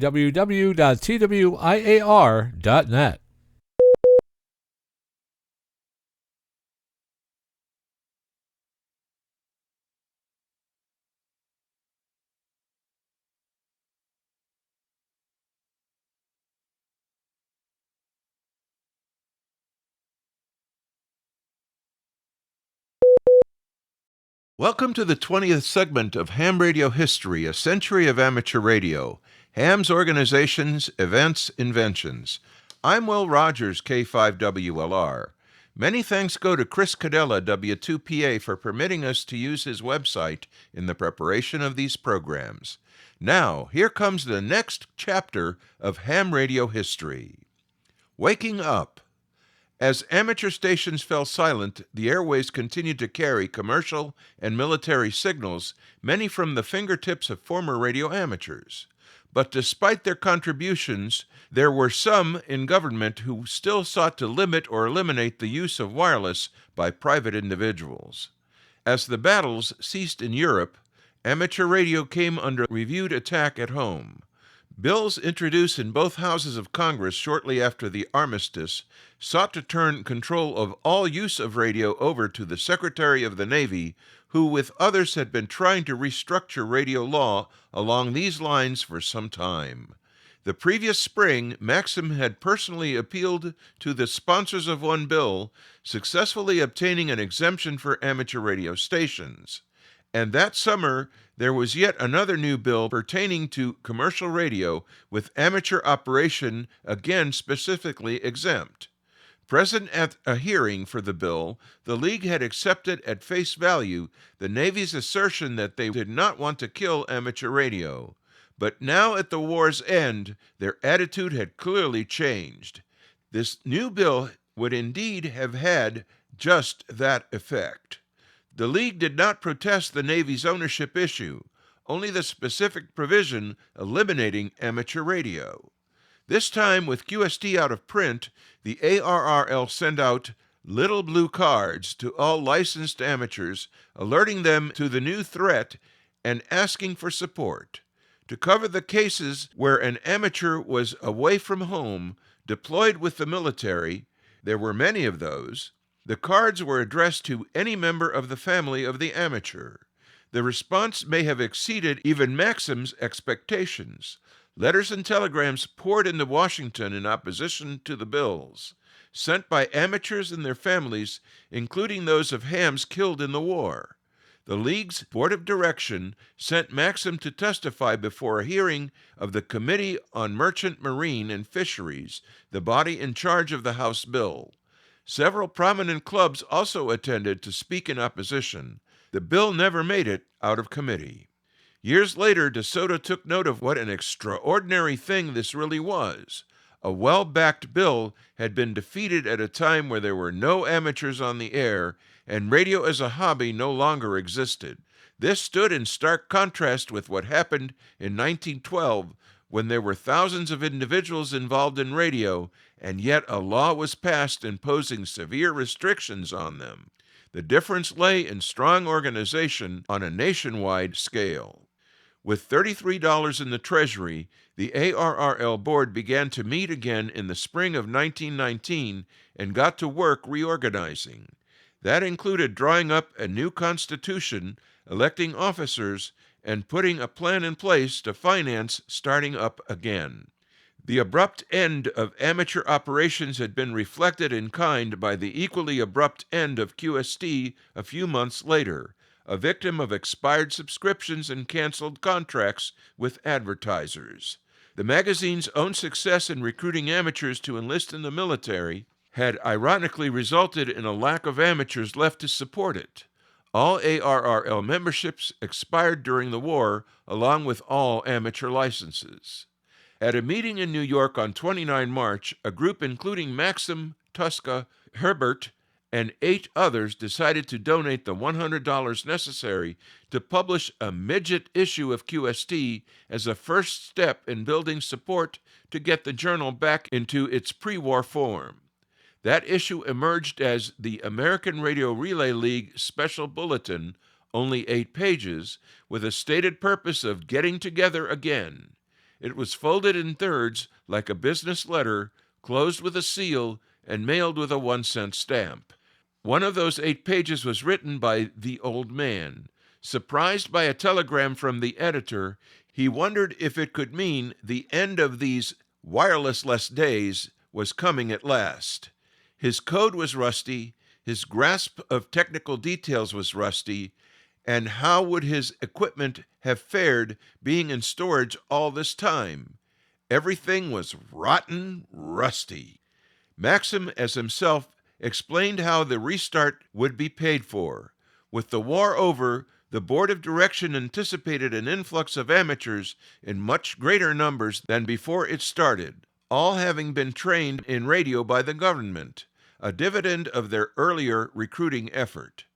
The board therefore set a goal to not simply resume publication, but also set up an office with a paid secretary.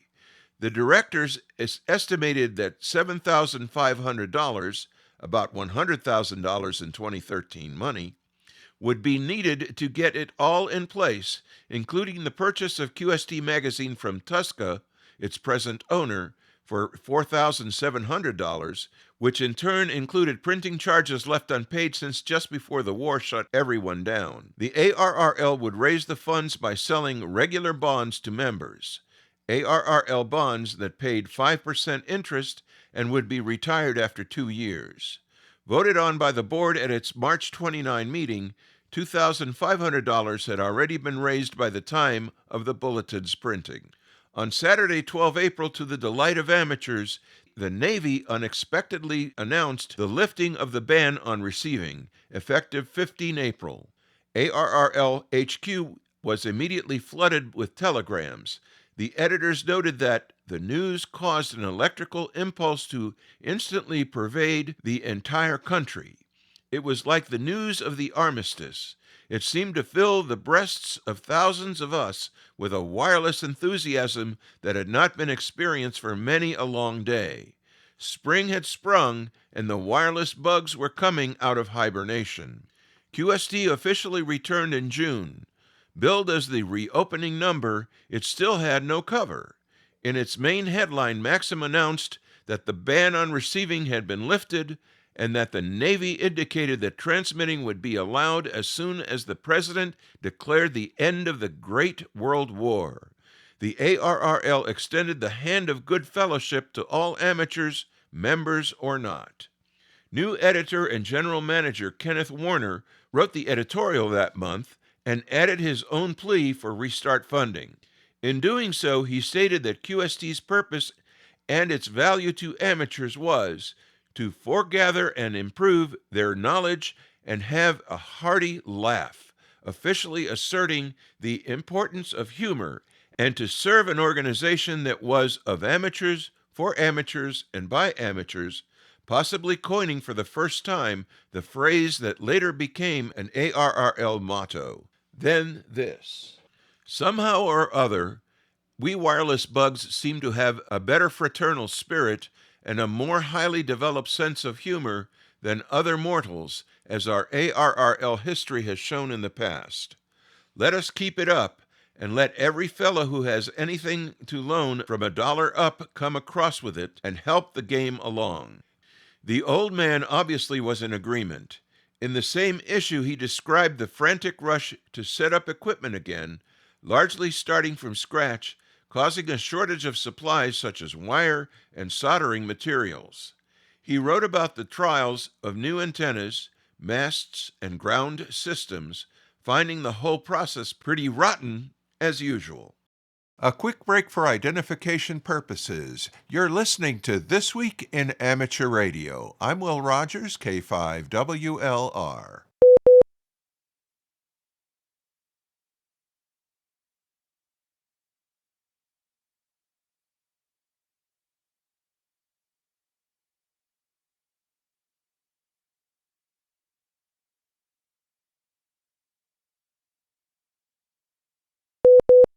Before the war and its shutdown, he had written about the prevalence of QRM while trying to relay messages, mentioning the little boys yet again, and complained about bad operating that he'd overheard, citing several examples.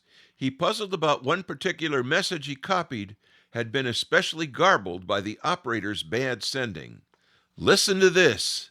Yes, yes, just wide glucky wait rut muddy wolfhong bliffest monkey motor. We assume from this message that Glucky is being asked to wait a minute while Blisky seeks a wolfhong with which to wallop Monkey the next time the latter faces towards the motor. I do not think I know just exactly what a wolfhong is. Quite fond of nonsense word like ready snitch and oogarumph, this was his first reference to a wolfhong in QST, a particular term that would live on in ARRL and amateur radio lore. At no point did he suggest using a wolfhong, whatever it might be, on a person. Now that the war was over, the old man judged the whole starting up process to be quite rotten. Clearly, it was time to revisit the Wolfhong idea. No longer simply a string of letters in a garbled message, it took on a new life of its own as a solid object. He closed his article writing that he had sent the ARRL an actual Wolfhong, which he found among his junk. In his column, Warner wrote of being shocked upon opening the package from TOM to see the authoritative specimen. Displayed at the board meeting, no one seemed to know quite how it was intended to be used, though. The old man's stories told of its use on spark coils and QRM creators in the Midwest where he lived. The editors invited the membership to comment and offer any insight they might have about it. Meanwhile, the nasty implement was framed and hung on the wall at headquarters in Hartford for all to see, and pictured that month in QST. Still at HQ, it hangs in a glass case in Newington to this day. While the ARRL Treasury had yet to reach a sufficient level for normal operation, humor was in abundant supply. In the operating department, J.O. Smith is traffic manager. A new position recapped the current structure of division managers. This new section of QST was established to cover on-air activities each month, primarily in traffic handling. Stations were directed to keep a log to accurately report to superintendents each month. Smith pointed out that once transmitting was again permitted, all operating and station licenses will have expired, requiring new licenses to be issued. He reminded everyone that a transmitting station could not be operated without a license under the current law, something still not obvious to everyone.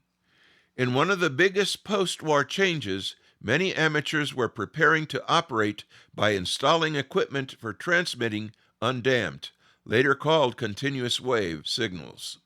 This could certainly make issues such as decrement irrelevant and would also help solve the QRM problem.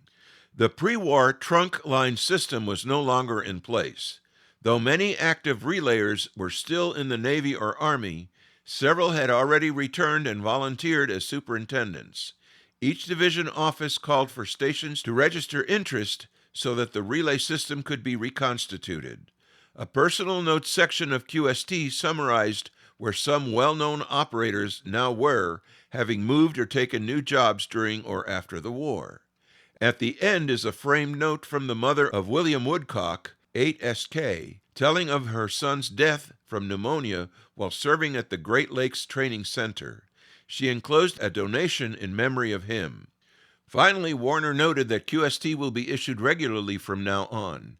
As if to corroborate, the magazine was back to its familiar format with 36 pages for July, and reported that the ARRL was halfway to its financial objective. The cover art by Clyde E. Darr, 8ZZ, showed an operator in a Navy uniform sitting at the controls of a station clearly not his own, the only on-air reality for hams in 1919. By contrast, in a small inset drawing, a house with an aerial appears, the home and station he left in 1917. Ham's lives had changed dramatically in just 2 years, and it all stemmed from their passion for wireless and its relevance to the war effort. Included in this material are quotes from the following: Clinton B. DeSoto, 200 meters and down, the American Radio Relay League Incorporated, 1936, page 55. The Old Man, Rotten Rusty, QST, April 1919. Midget, issue of QST, page 5. Receiving Permitted, editorial QST, June 1919, page 14. ARRL Loan, editorial QST, June 1919, page 13. The Old Man, Rotten Starting, QST, June 1919, page 8. The Old Man, Rotten QRM, QST, January 1917, page 8. J.O. Smith, The Operating Department, QST, June 1919, page 17. Personal Notes on Staff, QST, June 1919, page 22. In Memory of William D. Woodcock, X8SK, Silent Key, QST, June 1919, page 25. With thanks to Chris Cadella, W2PA, for the use of his website's materials, Ham Radio History, A Century of Amateur Radio, Ham's Organizations, Events, Inventions, I'm Will Rogers, K5WLR, reporting for This Week in Amateur Radio. The Federal Communications Commission this week adopted new rules to expand very low-power device operations across all 1,200 MHz of the 6 GHz band alongside other unlicensed and Wi-Fi-enabled devices. This added flexibility in the 6 GHz band will bolster a growing ecosystem of cutting-edge applications like wearable technologies and augmented and virtual reality, which will enhance learning opportunities, improve healthcare outcomes, and bring new entertainment experiences. The FCC has in recent years expanded unlicensed use between 5.925 and 7.125 GHz, helping to usher in Wi-Fi 6E, set the stage for Wi-Fi 7, and support the growth of the Internet of Things. The report and order permits the very low power or VLP class of unlicensed devices to operate across 350 MHz of spectrum in the 6.425 to 6.525 GHz band and 6.875 to 7.125 GHz portions of the band at the same power levels and technical protections while protecting incumbent licensed services that also operate in the band. These VLP devices will have no restriction on locations where they may operate and will not be required to operate under the control of an automatic frequency coordination system. To ensure the risk of interference remains insignificant, the devices will be required to employ a contention-based protocol and implement transmit power control while prohibited from operating as part of a fixed outdoor infrastructure. VLP devices operate at very low power across short distances and provide very high connection speeds, which are ideal for the types of high data rate cutting-edge applications that will both enrich consumer experiences and bolster the nation's economy. The FCC's actions in the 6 GHz band will spur innovation by providing more capacity for emerging technologies and applications, such as augmented reality and virtual reality, in-car connectivity, wearable on-body devices, healthcare monitoring, short-range mobile hotspots, high-accuracy location and navigation, automation, and more. Today we take the effort to support unlicensed activity in the 6 GHz band even further, said FCC Chairwoman Jessica Rosenworcel. She continued, "We are opening up 350 MHz of the 6 GHz band to small mobile devices operating at very low power. When you combine that with the 850 MHz of the 6 GHz band that we made available for low power just a year ago, we are expanding access to 1,200 MHz to help jumpstart the next generation of unlicensed wireless devices." You are listening to This Week in Amateur Radio, available to download as a podcast from anywhere on the web podcasts are available.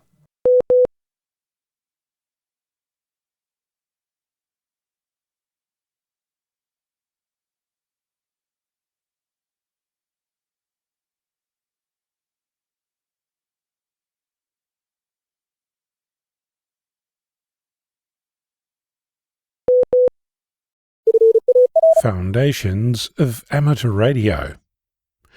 When you key your transceiver, as in you trigger the push-to-talk or PTT button, you close a switch that activates the transmitter and in turn allows your voice to make it through the microphone and radio via the coax out to the antenna and the world. When you release the button, the transmission stops. This is pretty much how we are taught that a radio transceiver works, essentially switching between transmit and receive depending on the state of that magic switch. If you want to create a transmitter in software using GNU Radio, you might get to a point where you start looking for a conditional block, a magic piece of code that you can add to the system that checks the state of the PTT button and sets the state of your contraption accordingly. In programming terms, you might start looking for an if-then-else block, as in if PTT then transmit, else receive. Let me save you the trouble of looking for such a thing because it doesn't exist. With that revelation, you are forgiven if you come to the conclusion that you cannot create a PTT system using GNU Radio. It's a perfect example of attempting to think in a certain way, and I'd like to show you that there are alternatives, if only to help you experience an insight into how we do the things we do. I've told this story before, but it bears repeating. Over a decade ago, I was helping with the erection of an antenna during a field day.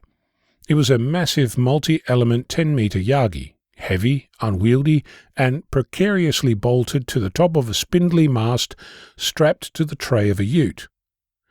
Before lifting it to the top of the mast, I was tasked with checking the SWR. I dutifully plugged in the coax, turned on my radio, keyed the microphone, and confidently reported a 1-to-1 SWR. Over the next hour, the antenna was manhandled into the air by half a dozen people, and we set about making noise, only to discover that the SWR was horrible. My lesson was that you need to whistle or hum into the microphone when you use SSB to test the SWR. Said differently, using SSB, if you transmit no sound, there is no signal, and no standing wave to measure. Right now, you're likely to picture a PTT switch as switching between open and closed. In one state, nothing gets through. In the other, everything gets through. For example, you could construct a switch where in one position your analog signal is connected to ground and disappears. In the other state, it reappears. If you think about it, yelling into a microphone whilst not activating the PTT does exactly this. A software-defined radio, or SDR, uses an analog-to-digital converter, or ADC, to receive an analog signal from an antenna and convert it into a series of numbers. To transmit, it uses the reverse, a digital-to-analog converter, or DAC, that converts a series of numbers into an analog signal. No analog signal means a voltage that doesn't change. In the digital world, it's the same, a series of numbers that don't change. When you multiply a number by 0, you get 0, and when you multiply a number by 1, you get the number. So, if you were to take a digital signal, which is nothing more than a series of numbers, and multiply it with 0, you'd get a series of zeros. If you multiply it by 1, you'd get the original numbers. If you sent that series to an SDR transmitter, remember it's essentially nothing more than a digital to analog converter, you'd get either no signal when you were converting only zeros, or you'd get an analog signal when you're converting numbers. So, if you made a button that changed a variable to 1 when you pressed it and changed it to 0 when you released it, you could multiply your digital signal by that variable and switch between getting a series of numbers or a series of zeros. Remind you of anything? That button that changes between 0 and 1 is your software-defined PTT. It represents the software version of a switch, and it shows us that signal processing requires that you look at problems in subtly different ways. This all to illustrate that using GNU radio is going to take some time to get your head around.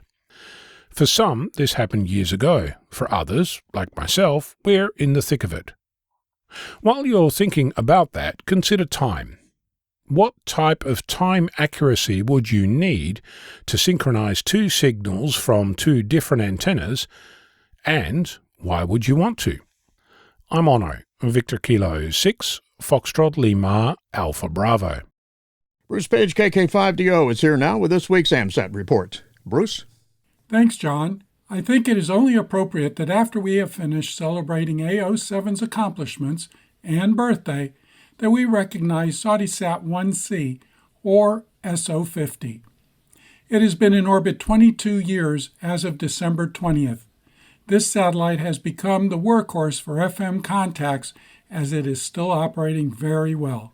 If you are an avid or just a beginner CW operator, AMSAT will have the AMSAT CW Activity Day on January 1st from 0000 UTC until 2359 UTC. Straight keys and bugs are encouraged, but not required. No logs are needed. However, you are encouraged to submit a report of your activity on the AMSAT BB. Post photos and clips on X using the tag @AMSAT or #AMSAT. As this is our final satellite update for the year, all of us at AMSAT would like to wish you a very happy holiday season, and may you continue to have many satellite contacts. This is Bruce Page, KK5DO. Back to you, John. Thanks, Bruce, for that report. It is time for this week's edition of the Propagation Solar Weather Forecast.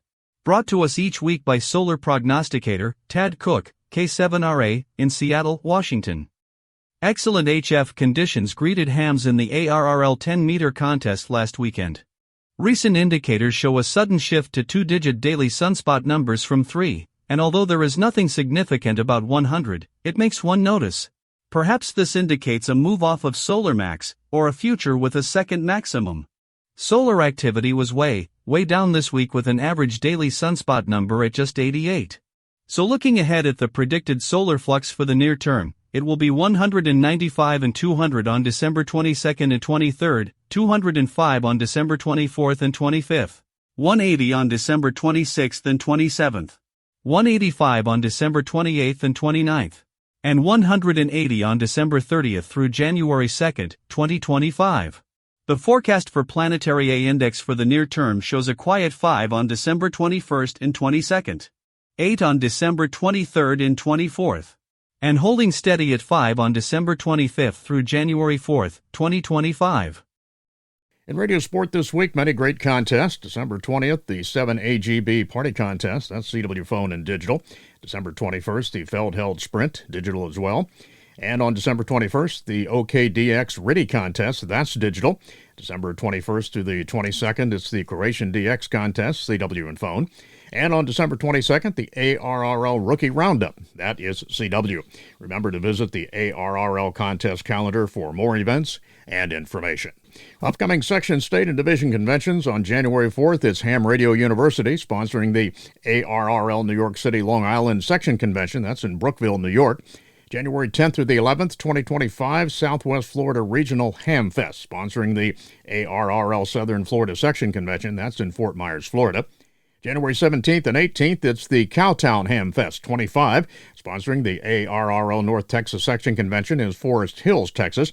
And January 31st through February 11th, it's the Jackson MS Capital City Ham Fest 2025, sponsoring the ARRL Mississippi Section Convention in Jackson, Mississippi. Serving the amateur radio community for a quarter century, you are listening to This Week in Amateur Radio, heard around the world on the amateur bands and streaming on the internet.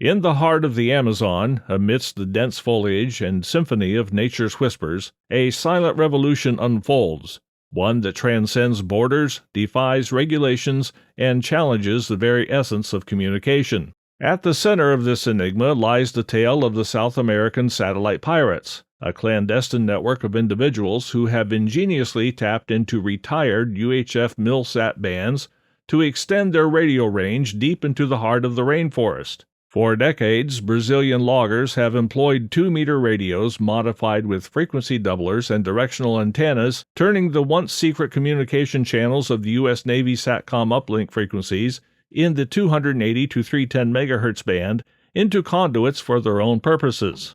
Dubbed Bolinha, or Little Ball, by its users, the FLT SATCOM geosynchronous satellites, once a pinnacle of military communications prowess, now find themselves unwitting accomplices in this subversive endeavor. What began as a means for Brazilian loggers to enhance their radio range has evolved into a phenomenon that spans the breadth of Brazilian society. Truck drivers, seeking superior communication capabilities in remote regions beyond the reach of traditional infrastructure, flock to these satellites. Rogue loggers, wary of authorities encroaching on their illicit activities, deploy them as covert communication channels to evade detection. Drug dealers, organized crime factions, and ordinary citizens alike have found utility in this illicit network, transforming it into an integral part of the Brazilian communication landscape. The modus operandi of these satellite pirates is as ingenious as it is simplistic. Armed with readily available ham radio transmitters and makeshift frequency doublers, they breach the frequencies originally dedicated to military communication. The FLT SATCOM satellites, long retired and replaced with secured and encrypted counterparts, unwittingly serve as conduits for this underground empire.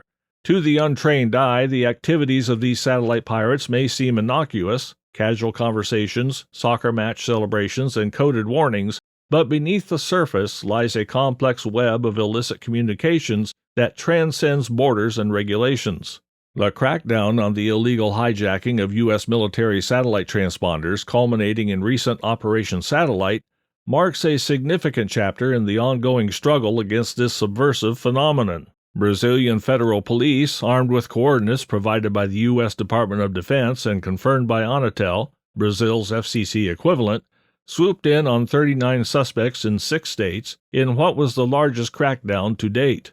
Among those charged were university professors, electricians, truckers, and farmers, individuals from diverse walks of life, united by their involvement in this clandestine network. Despite enforcement efforts, the resilience of the satellite piracy subculture persists. With thousands possessing the know-how to exploit this technological loophole, the battle against satellite abuse in Brazil is far from over.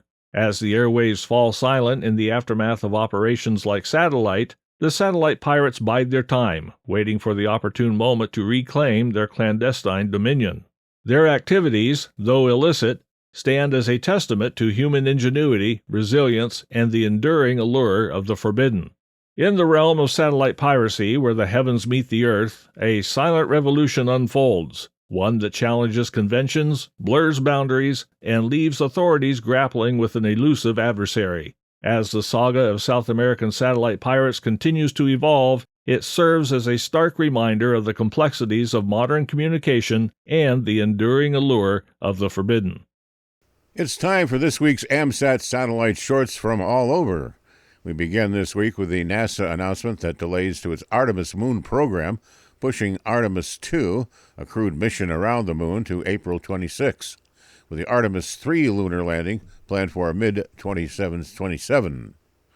NASA Administrator Bill Nelson emphasized that this timeline keeps the U.S. ahead of China's goal to land on the moon by 2030, highlighting the competitive nature of the space race. The delays follow concerns about the proceeds of adjustments to the capsule's trajectory and Orion's capsule's heat shield, which cracked during re-entry during the unscrewed Artemis 1 test mission in 2022. Artemis, initiated under former President Trump's administration, aims not only to return astronauts to the moon, but also establish lunar bases as a stepping stone for Mars exploration. Despite rising costs and development delays, the program's reliance on SpaceX's Starship for lunar landings has raised questions about its cost-effectiveness, especially under the incoming Trump administration. Nelson expressed optimism about Artemis's continuity under NASA's next administrator, Jared Isaacman, amid ongoing bipartisan and international support for lunar exploration. Our next story, sticking with NASA, we find them awarding SpaceX a $256 million contract to launch Dragonfly, a rotorcraft designed to explore Titan, Saturn's largest moon, using a nuclear-powered radioisotope thermoelectric generator. This marks a milestone for SpaceX, as it will be the company's first time launching a nuclear-powered payload, a domain previously dominated by United Launch Alliance. The RTG will generate electricity from plutonium-238, chosen because Titan's dim and cloudy atmosphere precludes the use of solar power. Dragonfly will explore Titan's surface by hopping between locations using its 8 rotors, investigating organic molecules essential to understanding the building blocks of life. Originally set for a 2026 launch, delays due to redesigns, COVID-19 impacts, and supply chain issues have pushed the timeline to July of 2028, with costs escalating to $3.35 billion. The mission, one of NASA's most ambitious robotic endeavors, underscores the transition to new generation rockets for launching nuclear payloads, with SpaceX's Falcon Heavy beating ULA's Vulcan rocket in competitive bidding for this historic mission. Our final story finds us at the USC Rocket Propulsion Lab at the University of Southern California. They've shattered the international altitude record for amateur rocketry with their Aftershock 2 rocket, reaching an unprecedented 470,000 feet. This achievement surpasses the previous 20-year record of 380,000 feet set by the civilian space exploration team in 2004, establishing Aftershock 2 as the first civilian-built rocket to achieve this altitude. Equipped with the most powerful solid propellant motor ever fired by students and enhanced thermal protection systems, the rocket endured hypersonic speeds with innovative features like titanium-coated fins and a custom paint system. The launch on October 20 in Nevada's Black Rock Desert also demonstrated advanced avionics and live data integration, enabling precise tracking and recovery. Building on their milestone 2019 launch of Traveler 4, the first student-designed rocket to cross the Karaman line, USC continues to push boundaries of amateur rocketry with cutting-edge engineering and teamwork. This remarkable achievement highlights the group's role as a training ground for future leaders in the space industry, inspiring innovation and excellence among aspiring astronomical engineers. FCC Chairwoman Jessica Rosenworcel has proposed allocating more spectrum for space launch communication. The proposal, announced on December 19th, would reallocate the 2360 to 2395 MHz band on a secondary basis for space operations. Rosenworcel said this will provide certainty and predictability for commercial launches. According to the release, these rules would add spectrum to support space launch activities and build upon Commission action in 2023 that will enable companies to conduct launch activities without needing to request temporary authority from the FCC for every space launch. Rosenworcel has asked her fellow commissioners to vote on the proposal prior to December 25th, which is a statutory deadline set in the Launch Communications Act. We are living in a new space age with more frequent and lower-cost launches creating all kinds of innovative opportunities for space technology, Rosenworcel said. By identifying more bandwidth for vital links to launch vehicles, we are making it simpler for new competitors to get consistent access to the spectrum they need. With an action in 2023, the Federal Communication Commission already increased the spectrum allocation for launches in recent years as the pace of commercial launches increase. The Intrepid DX Group has announced the winners of the 5th Annual Youth Dream Rig Essay Contest. 34 essays were received from young amateurs in Canada and the USA. Judges concluded that each essay was unique in thought and very well written. Extra consideration was given for correct grammar, punctuation, and spelling. The essays gave interesting perspectives on how to reach out and connect with the youth of today. The first place winner and recipient of the ICOM IC 7300 is Katie Campbell, who's 16 years old, and her call is KE8LQR. The second place winner and recipient of an ICOM ID52A dual band multifunction D-Star radio is 14-year-old Lila Shearer, KK7RRV. The third place winner and recipient of an ICOM T10 dual band handheld transceiver is 15-year-old Michael Simon, KK7KLG. Having read your many essays, we can tell you that our youth are full of great ideas and are brimming with enthusiasm to keep our hobby alive well into the future, said Paul Ewing, N6PSE, Intrepid DX Group's president. We received a number of outstanding essays, and we wish that we had more prizes for the deserving authors. In the coming weeks, we will be sharing the winning essays on our Facebook page. Thank you to all the youth participants for helping us make our 5th Annual Youth Essay Contest a success. We pause for stations along the network to identify. We are This Week in Amateur Radio, your amateur radio and technology news magazine of the air, available as a podcast on iTunes, Google Play, iHeartMedia, and Spotify.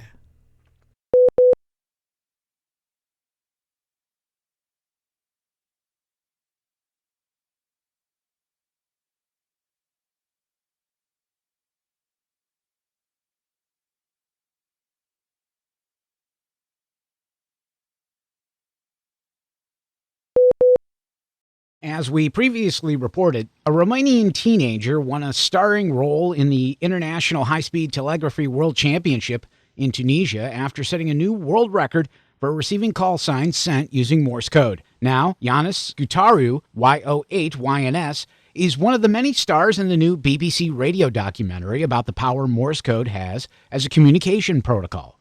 The documentary, called Ready to Transmit, is hosted by Stephen Coates and was released on December 8th.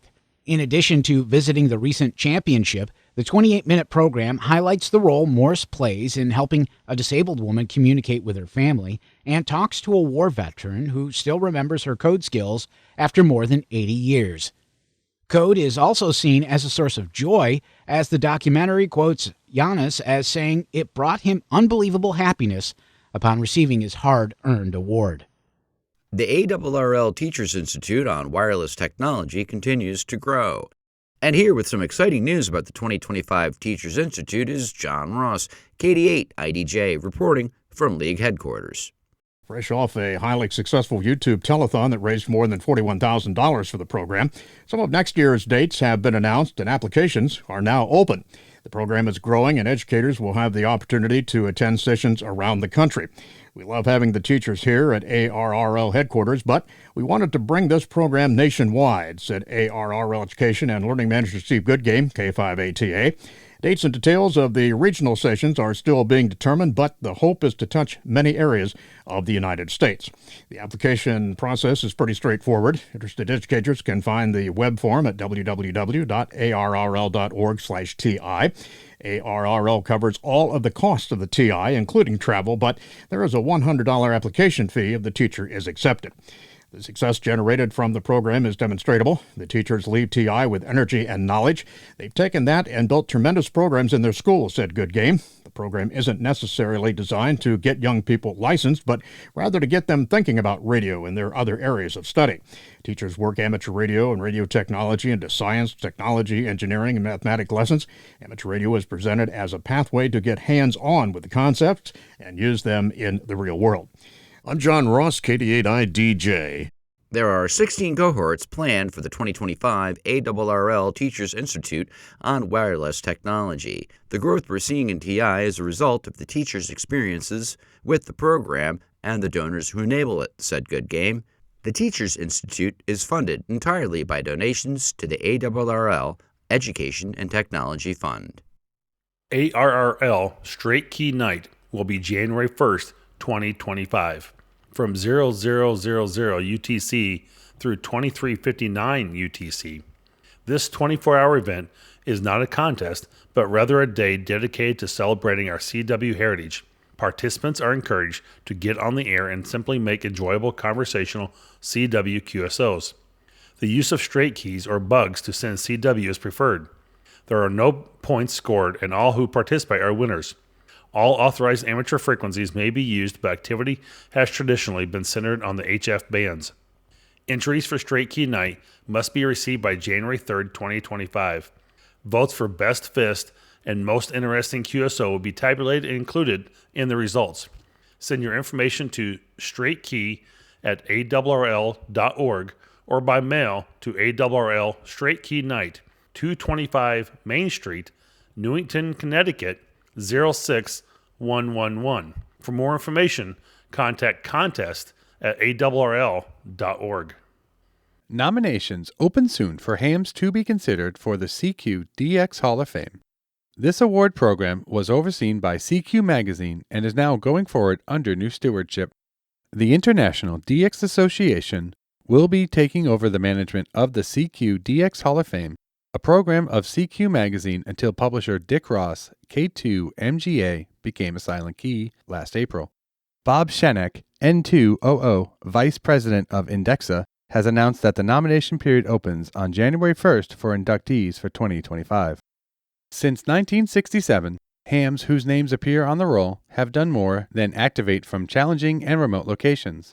In many instances, they have been organizers of the trips and the skillful navigators of political and environmental challenges in those locales, promoting goodwill and avoiding controversy.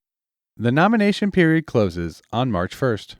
Names of potential inductees along with supporting documents can be sent to Bob via email, who is a member of the CQ DX Hall of Fame and was DX editor of CQ Magazine. His email address is n200@comcast.net. The subject line of the email must include the words CQ DX Hall of Fame. Inductees' names will be announced during the Southwest Ohio DX Association Dayton DX Dinner in May. Saudi Sat 1C, or SO-50, was launched December 20th, 2002 from the Baikonur Cosmodrome by King Abdulaziz City for Science and Technology. For more than 2 decades, it's been a valuable resource for amateur radio communication and remains operational in low Earth orbit. The satellite is equipped with a Mode V/U FM voice repeater operating on an uplink frequency of 145.850 MHz with a PL tone of 67.0, a downlink frequency of 436.795 MHz. To celebrate the 22nd anniversary of SO-50, the Saudi Amateur Radio Society is organizing a global competition, the Saudi Sat SO-50 Event 22. The event will take place from December 13th, 2024 at 0000 UTC to December 22, 2024 at 2359 UTC, inviting amateur radio operators to make contacts via the satellite during the competition period. Participants in the competition will be eligible for certificates based on the number of successful contacts they make. 5 successful contacts will earn a beginner satellite catcher certificate, while 10 successful contacts qualify for an advanced satellite hunter certificate. Those who achieve 20 successful contacts will be awarded a professional satellite hunter certificate. Operators who document their contacts with audio or video recordings, including the satellite name, date, and time, will receive a distinguished amateur certificate. Certificates will be distributed in PDF format, and the deadline for log submissions is January 10, 2025. Logs must be submitted to log@sars.sa. For technical support or additional information, participants can contact hzldg@sars.sa. This competition highlights the enduring success of SO-50 and encourages its continued use in the global amateur radio community. It provides a platform for operators to connect, compete, and celebrate the satellite's legacy. The Australian Ladies Amateur Radio Association is about to mark a half-century of bringing wiles together to celebrate amateur radio, and they're hoping to gather some stories and some photos of years past. Alara is turning 50 in 2025, and the big celebration will be in July at the Novotel Glen, Waverley in Victoria. But there's plenty of work to be done beforehand. Organizers are assembling photographs of Alara members through the years, pictures showing them at various Alara events, or simply operating portable and in their home shacks. These images are, after all, the story of Alara and how it grew to have a roster of more than 200 members, according to its website. A number of those members are overseas and have joined by being sponsored by YLs living in Australia. Anyone with photos to share should contact Alara's president at the email address president@alara.org.au. Meanwhile, to finish up the business of 2024, Alara members will once again close out the year by presenting the newscast for the Wireless Institute of Australia on the 22nd of December. You're listening to North America's premier amateur radio and technology news magazine of the air. We are This Week in Amateur Radio, distributed worldwide at twiar.net.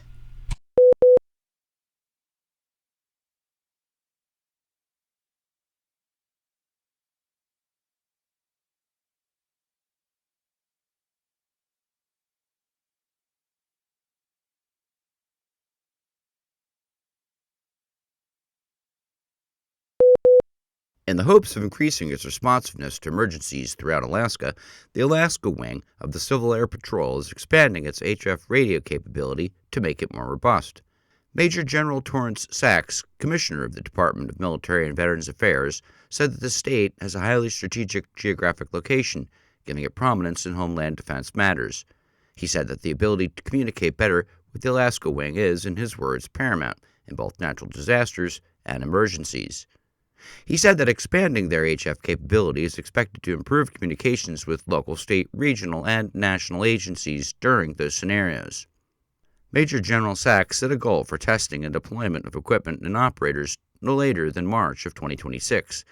He said the first priority will be to establish reliable redundancy on HF radio systems using basic voice. Data transmission could come later. Meanwhile, 4 of the new HF radios were used in recent communications exercise and successfully contacted states as far away as New Hampshire, Alabama, Colorado, and Arizona. The Civil Air Patrol is now looking to identify members of various squadrons who are willing to be trained to participate in emergency HF communications. Antonio Gonzalez, EA5RM, was a DX hunter and DXpeditioner whose accomplishments landed him in the CQ DX Hall of Fame in 2020.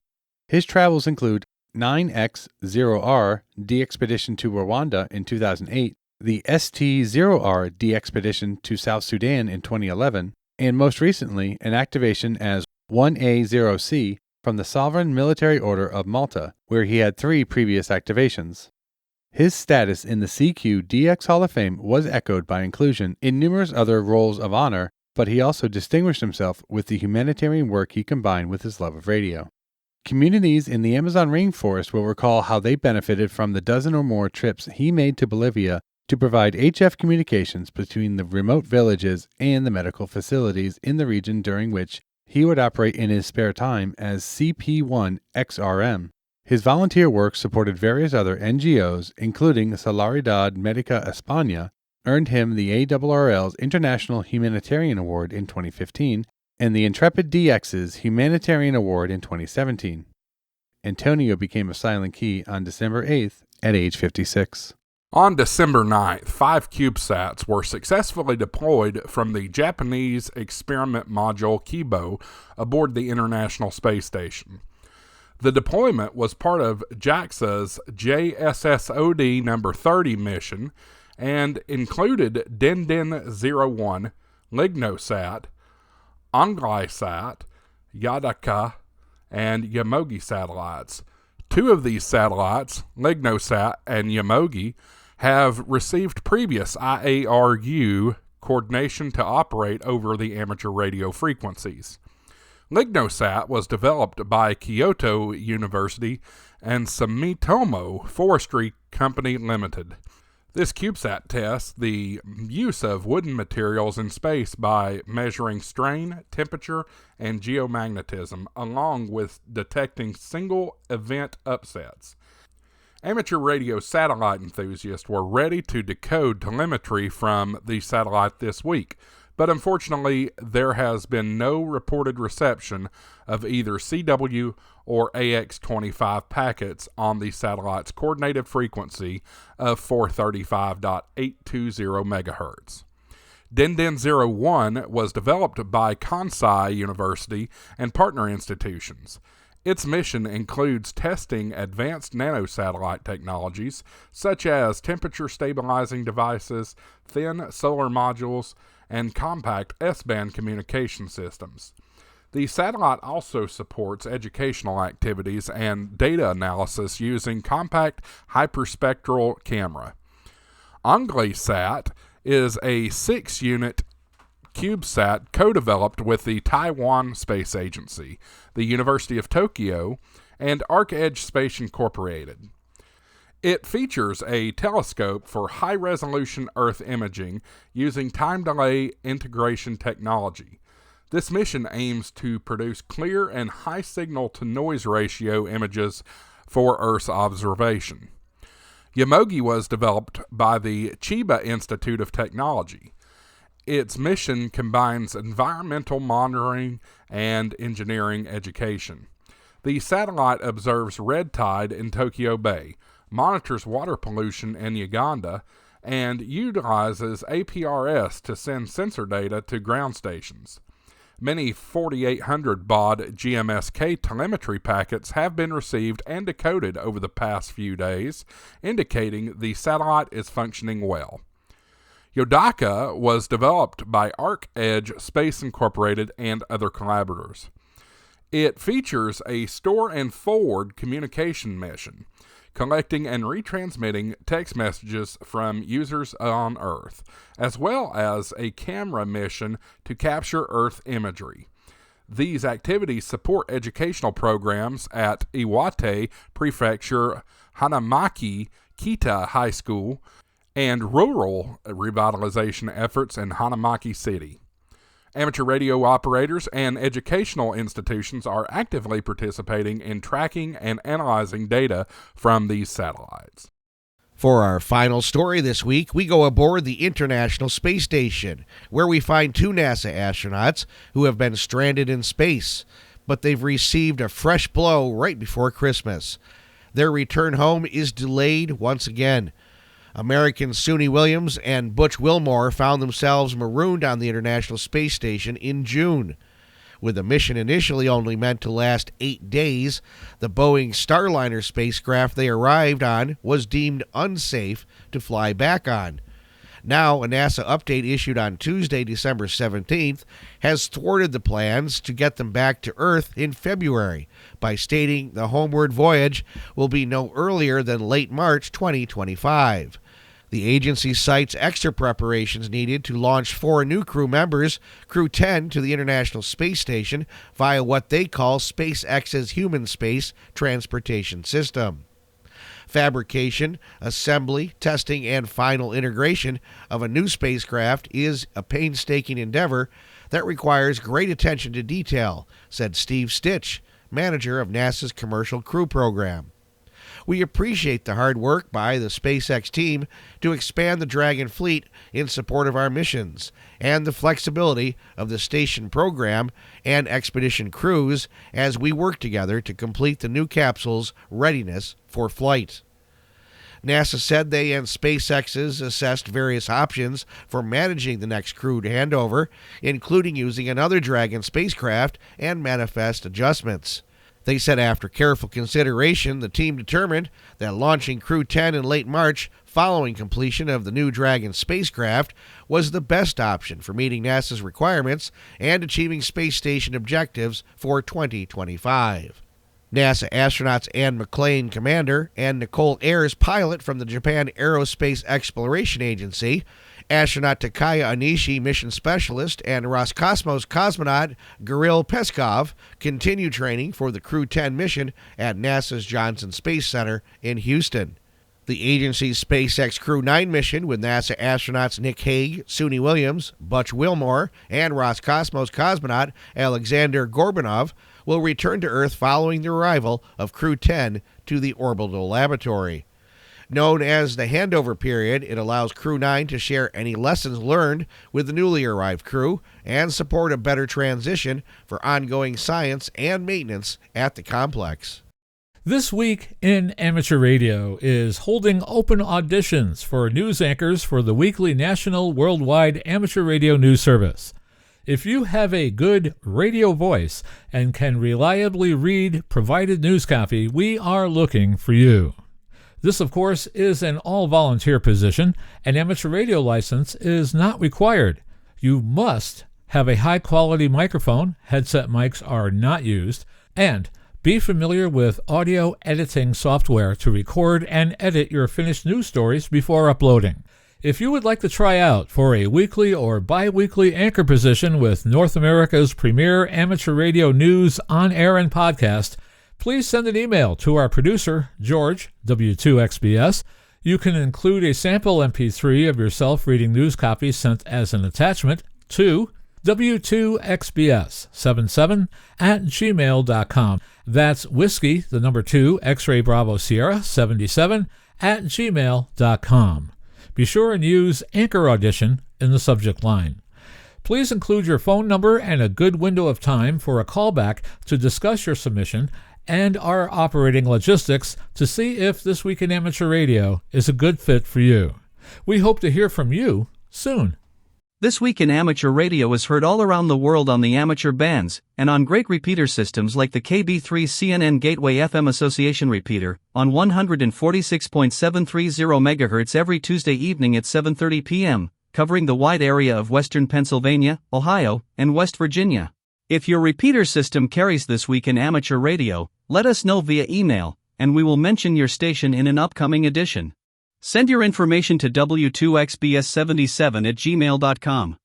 Many of the news and information items heard in this edition of This Week in Amateur Radio have been provided by the American Radio Relay League, the ARRL Audio News Service, and the ARRL Letter, AMSAT, the Radio Amateurs of Canada, the Shortwave Listening Post, the Federal Communications Commission, the Radio Society of Great Britain, and Ofcom, the South African Radio League, the International Amateur Radio Union, the Wireless Institute of Australia and the Australian Communications and Media Authority, the New Zealand Association of Radio Transmitters, the Amateur Radio Newsline, the Rain Hamcast, Eric Guth, 4Z1UG and QSO Today, QRZ.com, the International Telecommunications Union, the 425DX News, Parks on the Air, and the Soda Reflector, and various news sources on the Internet.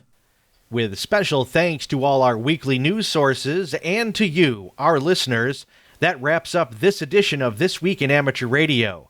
If you'd like to write to us, you can find everything you need, including archive editions of the news service, at our website at twiar.net. And now, for all of us at This Week in Amateur Radio headquarters and our news team around the world, this is Chris Perrine, KB2FAF, wishing you a 73.